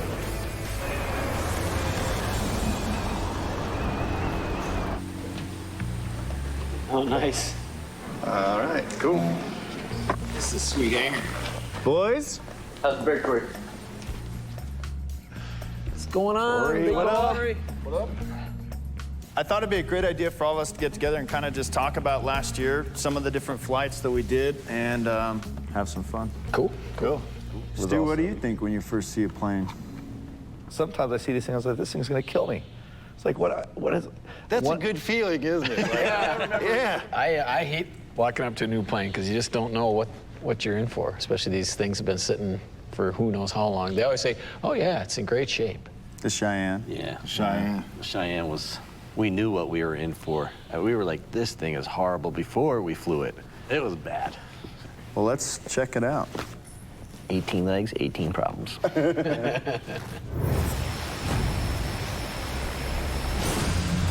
right, you ready? I'm ready.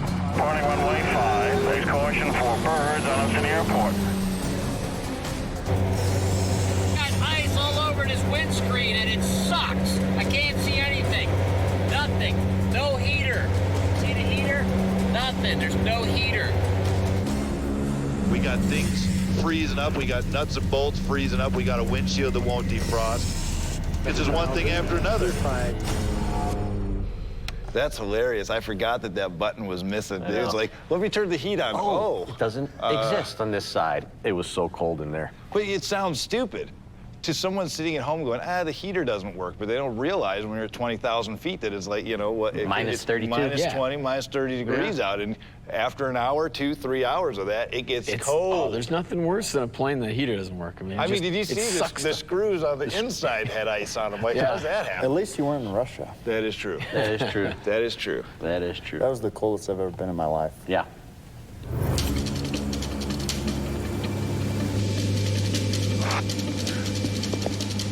Holy, it's negative 50 now. It's too cold. I mean, it's just too tough, man. My feet are numb and hurt. I'm gonna put another map down here.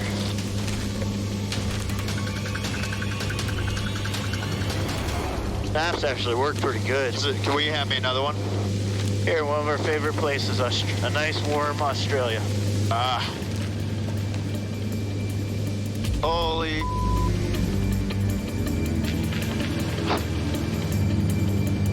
Dude, if we make it, it's gonna be a miracle.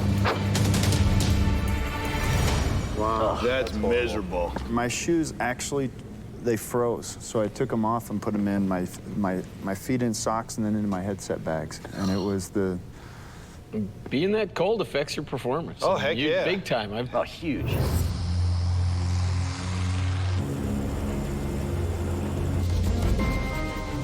See the airport? I mean, the main difficulty on this approach right now is us, Cory. We're cold, we're distracted. Echo Bravo, clear to land, runway 25 left. Okay, clear land on 25 right for 800 Echo Bravo. We're going to the right? Clear to land, runway 25 left. Frozen a plane, you just feel like you've lost 20% of your intelligence right there. Yeah. And I don't have that much And to yeah, begin you don't have with. much to spare. Right? On these type of flights, I think it is very, very important that the pilots work together good to make a safe flight and to get the airplane there safely. So they don't kill each other. And so they don't kill each other. I mean, I couldn't imagine getting in a fight with some guy at the beginning of a trip and have it brew and fester for the whole trip. That would be awful. But I guess it's not always harmonious all the time.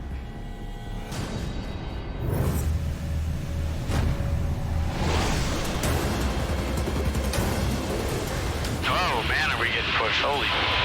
Almost powered almost all the way down. 54 knot tailwind. Oh, look at that. Feel that? Are you kidding me right now? Holy. In a minute, went from nothing to, oh my God, hundreds of lightning strikes. That, I've never seen that before. About 100 strikes.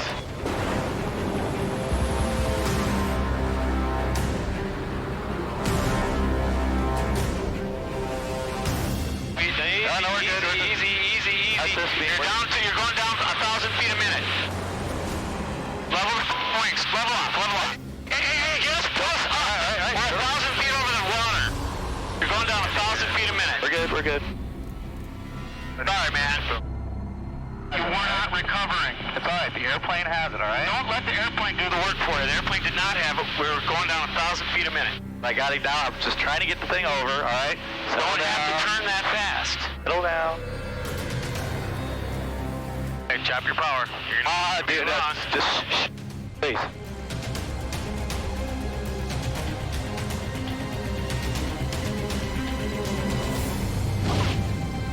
I'm Scissor. 1-3 Golf, yes, you may vacate.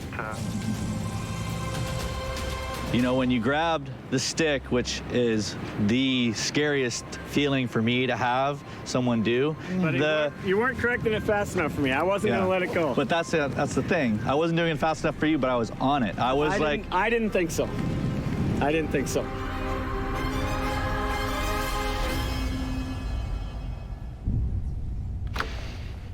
Wow. Wow. And you look like that scene right now. Awkward. Awkward, yeah, well. Yeah. Who was the pilot in command? I was. But you know, we were descending 1,000 feet per minute. We weren't supposed to be. And it was continuing, and it wasn't bad yet. But I wasn't going to let it get worse. There's a million things. You know, you have a glass cockpit with a million pieces of information. You're trying to digest it all. And then when he grabbed the controls, then it was like, now I don't know what's going on. I'm lost total control of the airplane. You know, it's kind of like one of those things you hope you live through it. And then after that, you hope it never happens again. See, that's a dangerous situation, too, when you guys get upset with each other, because usually right after that happens, after you guys start arguing, silence. Yeah. And now it's like, okay, is he doing the checklist? What's he thinking? What's he doing? Is he watching my back, or is he staring out the window? Team, oh, yeah, it's tough. Matter of fact, next time I know how I'm going to handle it. I sit there. When I see him go for it, I'm going like this. I don't want to fly it all the way in. Love you, man. Holy crap. That's not good. That light means we have 10 minutes left of fuel. Holy. It's never a good thing. We are fuel critical. It is imperative we get a straighter line than this. Come on, baby. Give it to us. Fuel pump's on. Just a little bit more. So I think we're high enough to glide in there now if we lose an engine.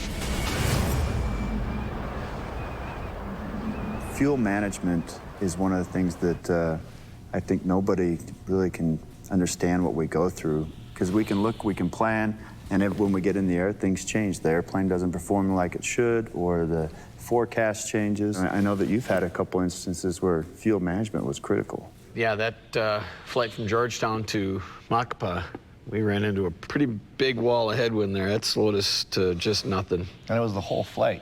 Yeah. We hit it right off the bat. We had a lot of stress because we knew way in advance, based on our fuel burn, that we were going to be limited near the end. Let's watch. There we go. These headwinds get any worse, we're screwed. That is slow. We got to be pushing a 35-mile headwind. That's not good. Keep an eye on that fuel pressure. At least one of the engines should still be running by the time we get there, but they're running pretty low, so I really hope we make it. Oh, there we go. Oop, there's... Boost pump on. Boost pump's on. We have fuel pressure. Macapa Control, November 27608. Like priority landing, fuel critical. 23 miles from Macapa. Right aux tank's dead. Now we're on the right main tank, and that one doesn't have much gas in it either, so. Come on, come on, come on. It was either the jungle or the ocean. And there's nowhere else to go. I mean, you can try to head east, go to the coast, but the airports there are all so far away, you might as well just keep going to Macapa. Yeah. Don't waste gas. It's funny how sometimes I've been criticized about, wow, you're dangerous flights. It's not dangerous, it's just, come with me. Okay? Even when everything is going perfectly right, and you look at your map and there's nowhere to go, there's nowhere to go. So if something happens right now, where would you go? And the answer is, you don't have an answer. Flying some of these small airplanes across the ocean or sometimes over the jungle where the normal aircraft doesn't have big enough fuel tanks to make it, we have to put these auxiliary tanks in here.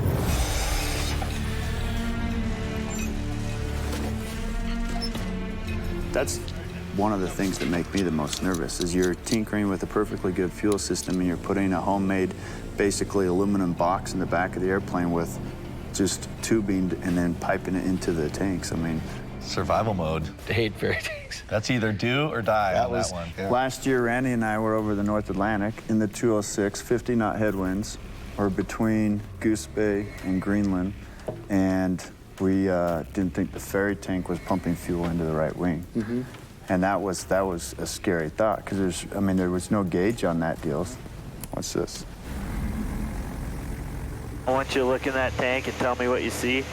Or maybe I should do it because I know I've been looking back there. I'll have a better gauge of how much fuel's in there. Okay. Got the airplane. This is really difficult with these suits on, man. It's a pain in the ass. Oh, what was that? Okay. I'm taking off the cap. All of a sudden, that thing just flies up. It was like an explosion, man. I took a huge whiff of fumes, man, and I don't feel too good.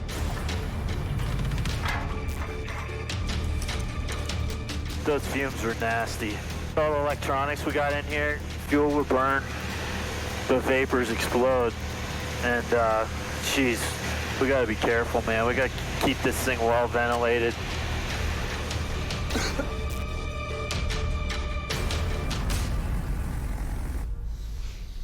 Gotta love ferry tanks.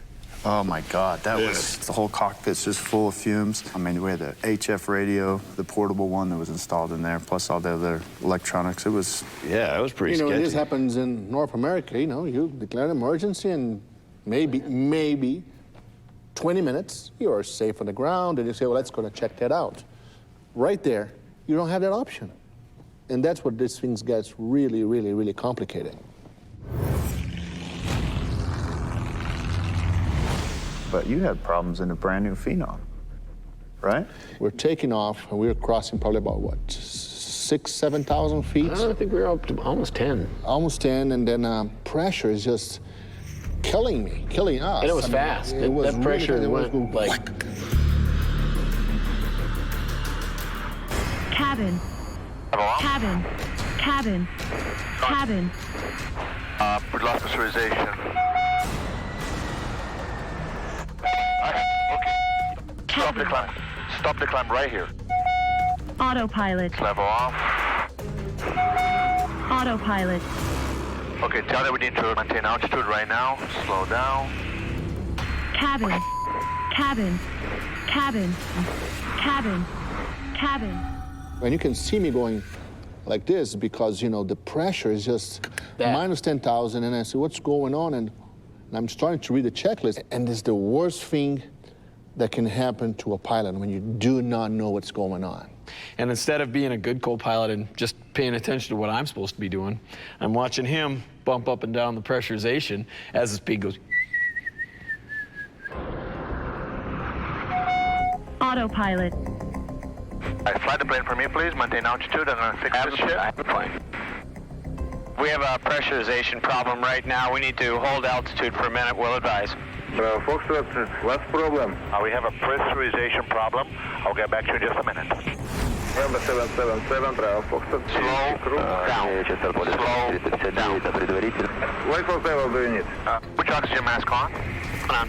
100 meters, fly Dolma 3 Apache. Radar contact. 777, low. Autopilot on? Autopilot on. Autopilot. Stall. Stall. Stall. Stall. Stall. Stall. Stall. Autopilot. What the hell was that? Hey, you forgot to look at its speed.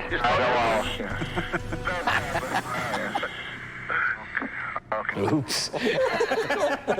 Well, the thing is so smooth, you know, and it's on autopilot. You didn't feel a damn thing until stall, stall. Oh, God. Yeah, I look at this, feel like. Don't slow down that much. Yeah. You know what that is, right? Yep, there it is. Check it out, dude. Now, when you're crossing the North Atlantic, there's airports that we use, like Narsarsuaq in Greenland. Top 10 most dangerous airports in the world. We certainly don't want to end up like this guy. Hey, bro, I hope this never happens to us. Can't let it. But you guys have had challenges on the Cirrus flight. Oh, yeah. When you were going in to Narsarsuaq. And they closed the airport? It was, again, one of those situations where it was a nice day. We might as well go full throttle and get there quick. We don't need the extra gas. Why would we need extra gas? It's a beautiful day. Boom, airport's closed. Now what are you gonna do? 158 Papa Golf, go ahead. They get a message for you. They are saying that the truck is below minimum and... Throttle back. Throttle back right now. 8 Pup Golf, roger. And that's why you save all the gas you can. This is a killer. This is exactly what we did not need today. We're way past the point. Yeah, we're physically over Greenland right now, so there's no turning back. Exactly the sort of thing I hate. When in Greenland, the weather changes really quick. Big old front moves in or something and shuts the airport down. What's the alternate nuke? Maybe, if we can reach anything. It's a problem, the alternates are just not close enough. What happened there? Our plan was to lean it back, throttle back, ease in some sort of safe direction, which we did. We started kind of heading to I think it was Nook, right? Started going and Nook. was just leaned it way back. I mean, super slow. Hello, this is Stu, the pilots from November 158 Papa Golf. Can you hear me? We kept contact, we kept recontacting. We just kept bugging them every 5 minutes. Hello? Sorry, I'm on the satellite phone. Can you hear me? Nope, we're still closed. And then finally, 20 minutes or something out, they go, okay, we're back above, and we just pinned it straight to it. So Yeah, that was a it tough worked choice, out. though. It's like, all right, Nook is open, and we got barely enough gas to get there. But if we turn and go back to Narsarsuaq, then we're committed, because then we'll have burned that gas, and if it recloses, we're screwed. It's a committed choice. I mean, you're boxing yourself in. Well, that is one of the most dangerous airports to land. Brad and I were just talking about it. We were talking about how the ice cap and what it does and how it sheds winds, plus the high pressure system that goes down, parks off the southern end of Greenland and all that. And it was just on cue.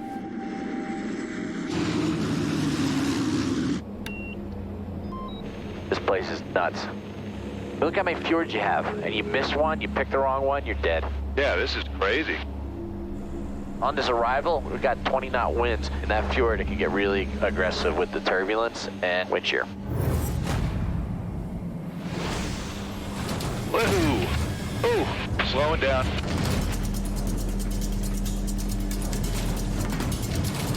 Go ahead and pitch this beauty up. Yep, I got it.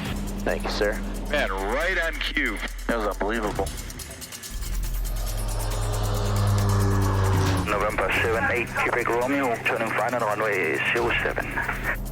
Got a long runway. It's windy, and it's going to have wind shear. Yep. There are some big flippin' icebergs out there. Holy smokes. Like, it was bad. And it was just boom, all the way down to like 1,000 feet. Yeah. I don't like Narsarsuaq. One of the most interesting things that I learned over last year was just that you don't know what to expect when you get to these other countries. Every custom's different, the agents are different. It's crazy.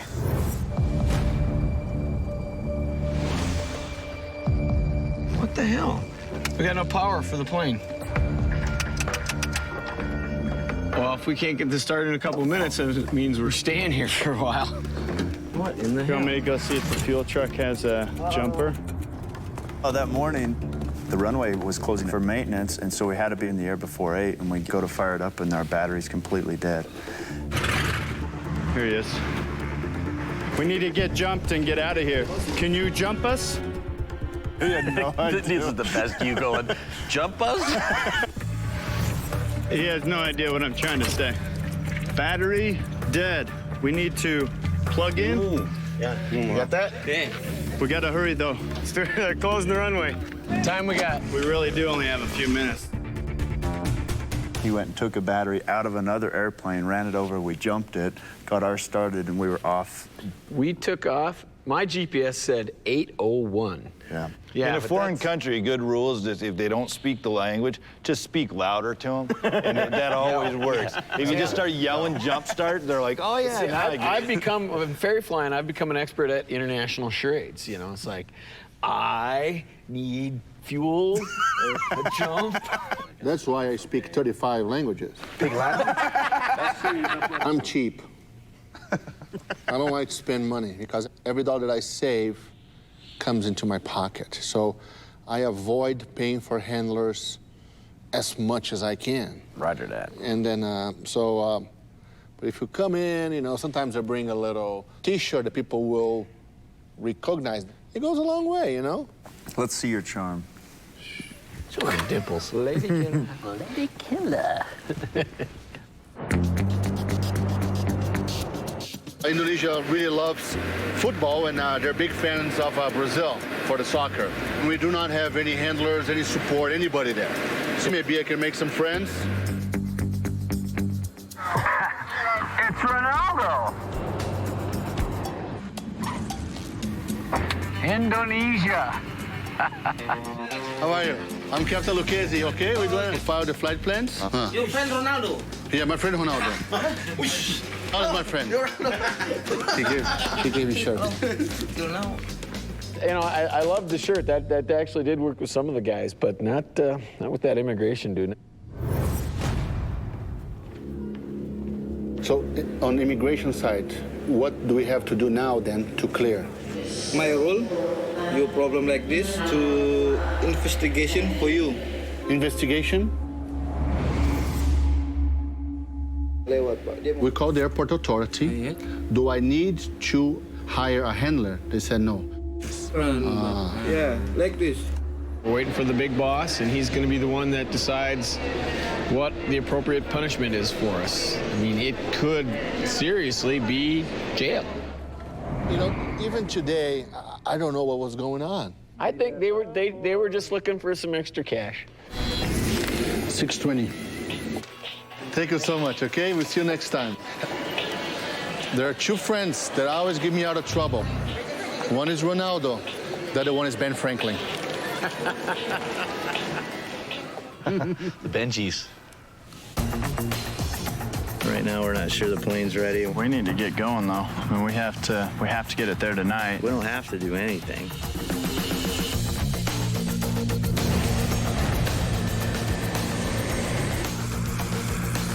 If this landing gear is a problem, I'm gonna be pissed. Hey man, just drop it. Dude. It's time to fly. Get that plane fixed. Let's get in the air. The ongoing challenge we have is walking the line of when to go and when not to go. I mean, we have the schedule, the pressure of the client. They want their airplane, and then it's the pressure of the expense that we have too. Every day we delay, so it's difficult. I know you guys had some big challenges in Wick getting ready to go in the Cirrus, right? Yeah. We're ready. Okay. All right.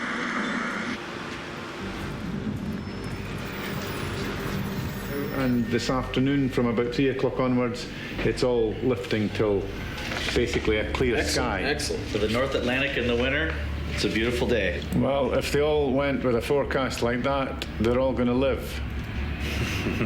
But they don't.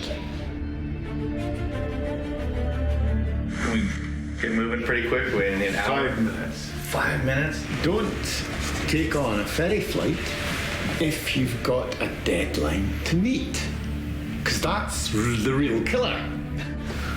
Yeah.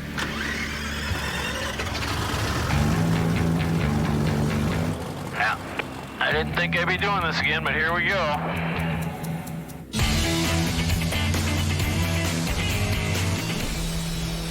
On every one of these flights, the owners are always calling, emailing, wanting to know what's going on, pushing us to get it there as soon as possible. And it's difficult, and I know sometimes that I put that pressure on you guys, but it's a fine line we walk. Well, I think we've all pushed it, and we've all taken chances, and a lot of us have been bit. and gotten away with it. But, you know, you do this job long enough, you're going to run into some really bad luck on one of these legs. And if you haven't left yourself an out or a back door. The average is 3 deaths a year across the North Atlantic. Yeah. That's the average, right? Yep. Some years better, some years worse. A lot of also has to do with our own egos.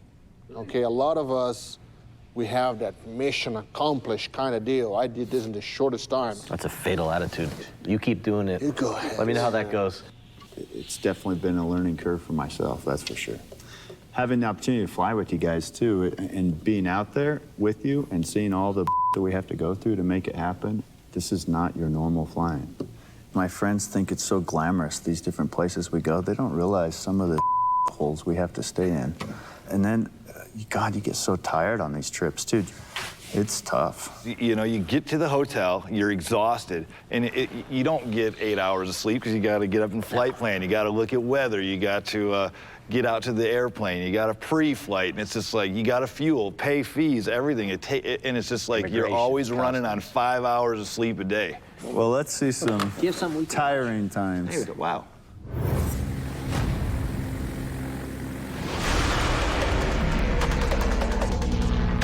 I'm a little tired right now. We've had 3 long days, and we're constantly being challenged in one way or another. We're not eating much. I'm sure we're dehydrated because we're not drinking much. Jumping time zones, being at altitude. If you're tired, you're physically drained, you can make a stupid decision, and you're dead because of it. There's no wires, there's no roads, there's no tracks of any kind. It's just a bunch of jungle down there.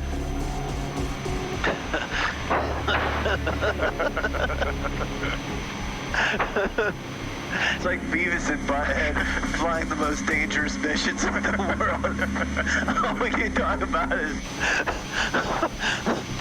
6 or 8 year old humor type stuff. Oh, God. Tomorrow might be a good day for a rest day, man, because we're totally losing it here. What tank are we on now? Left, I think. Left. It's a question. One of them. So that flight, we had 3 long days of flying up into it, and we're just beat. We had some serious problems with the airplane getting it ready for the flight, and we're just punch drunk, happy, like just laughing at the stupidest. It does wear on you, especially if you're going eastbound and you're losing hours every time. I mean, if it's a long one, you know, after 4 or 5 days of 5 hours of sleep. Tune in the wrong frequency and it pops up, you know, Bangladesh, and you're going to Reykjavik, you know, and you don't have the right frequency and you didn't check it, and your brain is messing with you because you're like, oh, did you check it? I didn't check it. Did you check it? I checked it. I think I checked it. You know, no one wakes up in the morning that crashes and go, yeah, I'm probably going to crash today. Let's go give it a shot. And nobody thinks they're going to crash. That's why I took more than 10 years off. You know, when I got married and had my second child, it's like, you know, I might want to not ferry fly for a while because of, number one, don't want to die and leave these kids with just pictures in a photo album of Dad who went down in the North Atlantic. And 2, I want to be there for when they're growing up, you know. Last year I missed Christmas, I missed New Year's Eve, I missed my wife's birthday, I missed my anniversary, and it's very, very probable that this year I might not see my second child birth because of what we do. Count our divorce rate in here? 80% divorce rate, lots of drinking, lots of smoking. That terrain there in a single engine airplane, if you have an engine failure, the best thing to do is just pitch over and get it over with. Not me. I fight for everything. Do ya? Oh, here we go. Fight for your marriage? You're such a dick. This last year, it was interesting. I mean, the first time a lot of you guys met where you guys were hopping in the airplane, flying halfway around the world. You have to keep a good relationship with the guy you're sitting like this with for 2 weeks, you know. If you can't keep it light in the cockpit, you're gonna have a really horrible trip. Marcio, I'd like you to meet somebody. Hula girl. I got her when I first started ferry flying, and floating with me ever since. Little girl's right here. Yeah. She's not alone. My friend Jack. What a six piston. Thought I was the only crazy one. No, man, there are weird people everywhere, man. If we got a ditch in the ocean, I would like to ditch in front of a cruise ship because we'd be in the hot tub with a margarita within the hour. Or do I shut off the gas? It is so huge to have an element of entertainment and comedy no matter how stressful the situation is. It relaxes the brain. It helps the brain recover from the stress. This is why I became a pilot, to go flying to places like this. This is so cool. Oh, check this out. Are you kidding me right now? No, I'm good, I'm good. What the heck? Yeah! It was so disgusting.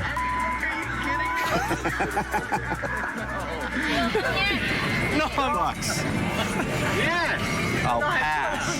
Really? Chinese girl like this, huh? Oh, la la! Very good. It's like eating an artichoke. Where's the mayonnaise? Thank you very much. Somehow Kerry jumped on the grenade and did it. I was like, hey, You're a better man. I don't know why. I was going to give you $100 to do it because I really had no intention of doing it. You did it for free. And then I ended up doing it for free. Hey, but the funny thing is you ate it And you got sick. you got sick. Whoa, look at that. Good times, good times.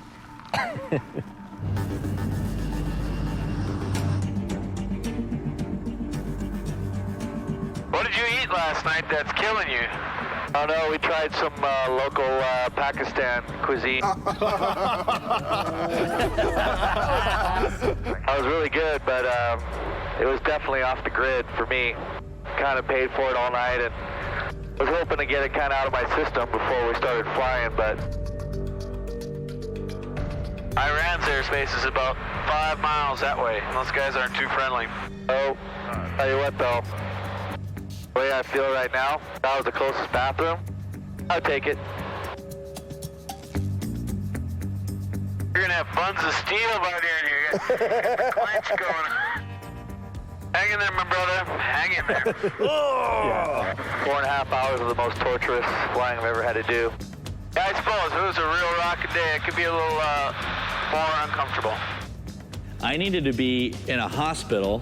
I was having the most severe stomach sickness that I've ever had in my whole life. When we landed, he could barely move to get out of the plane. I ran in there. Let me find a bathroom for you so you're at least going in the right direction. A little recon. Found one, got up there. It was absolutely the most single worst day flying of my life. And I'll never, hopefully, ever have one like that. I'm hurt. Pakistan's revenge. You know, we love what we do, but one of the toughest parts is how much we're gone. And you know, I feel like I'm missing watching my kids grow up sometimes, and it's tough. You're away a lot. Daddy. What, sweetie? You don't see your family that much. I hadn't seen my mom for about a year, and Pete and I happened to be delivering a plane to somewhere about 300 miles from where my mom lived, called her up, and we're ferrying this plane from England, and it turns out we're landing in Quincy, Illinois. You know, she was like, I'll do the best I can, and she's just kind of a trooper that way, and sure enough, we were taxiing in, and oh man, she's actually standing out there. There she is, taking photos.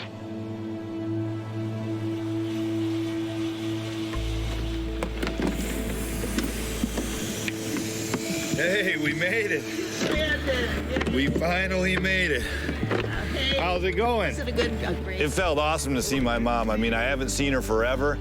I'll tell you, it's worth the 300-mile drive. Yeah, how for about it? as infrequently as we get together.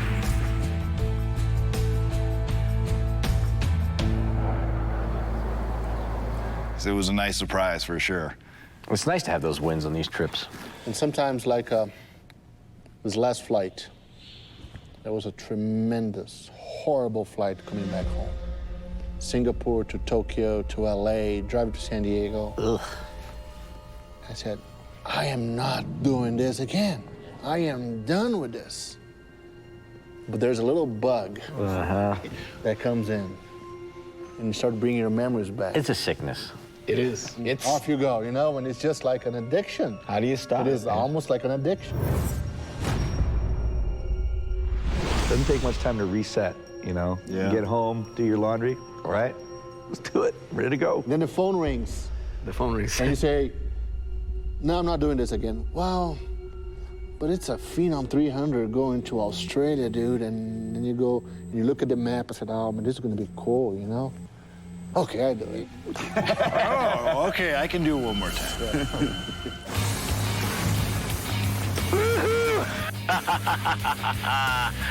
This is awesome. Who gets to do this? Who gets to buzz the Amazon first thing in the morning?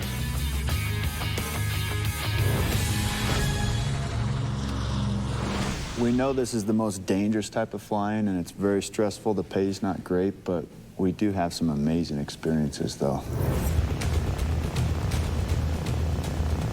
There's an iceberg coming up with a hole right through the middle of it.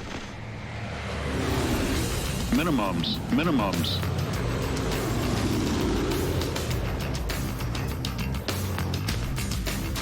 Too low terrain.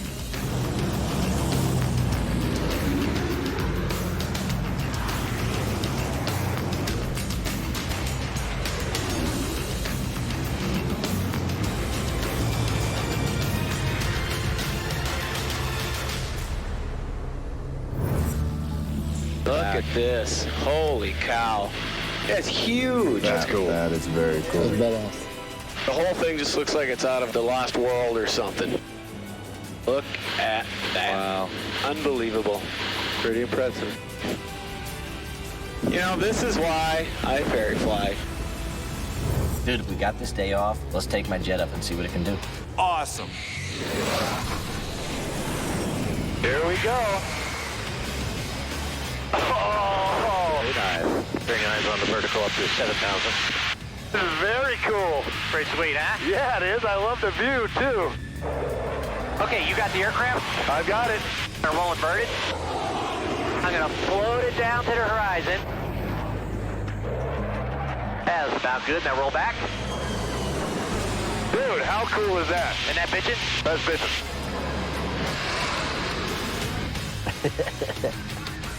You lucky bastard. That was pretty cool. Well, guys, we've had a hell of a year, but we've got a lot of fun stuff coming up. There's a bunch of flights on the horizon all over the world, different airplanes. It's going to be awesome. We're adding a new pilot to the team.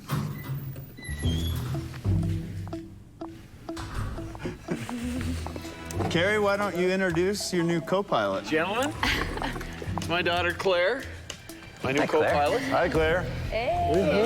AKA Supergirl. Hey, I'm Brad. Nice to meet you. Hey, nice to meet you. Hi, Claire, Peter. Nice to meet you. Hi, great to meet you guys. Very Have cool. a seat. I can't wait. Yeah. Apparently she is as crazy as her old man. She's decided to go flying around the world in little airplanes, so there we go. Yeah, we have a flight already set up for them, so they're going to be flying a single-engine plane.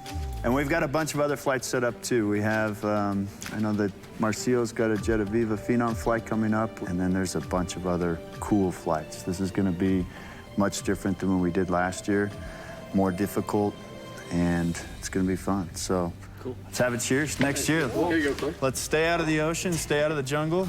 All right. All right. Cheers. Cheers, guys. Cheers. Thanks for everything. Cheers. Cheers. Very successful year, gentlemen. Welcome, Claire. Let's do it. Welcome.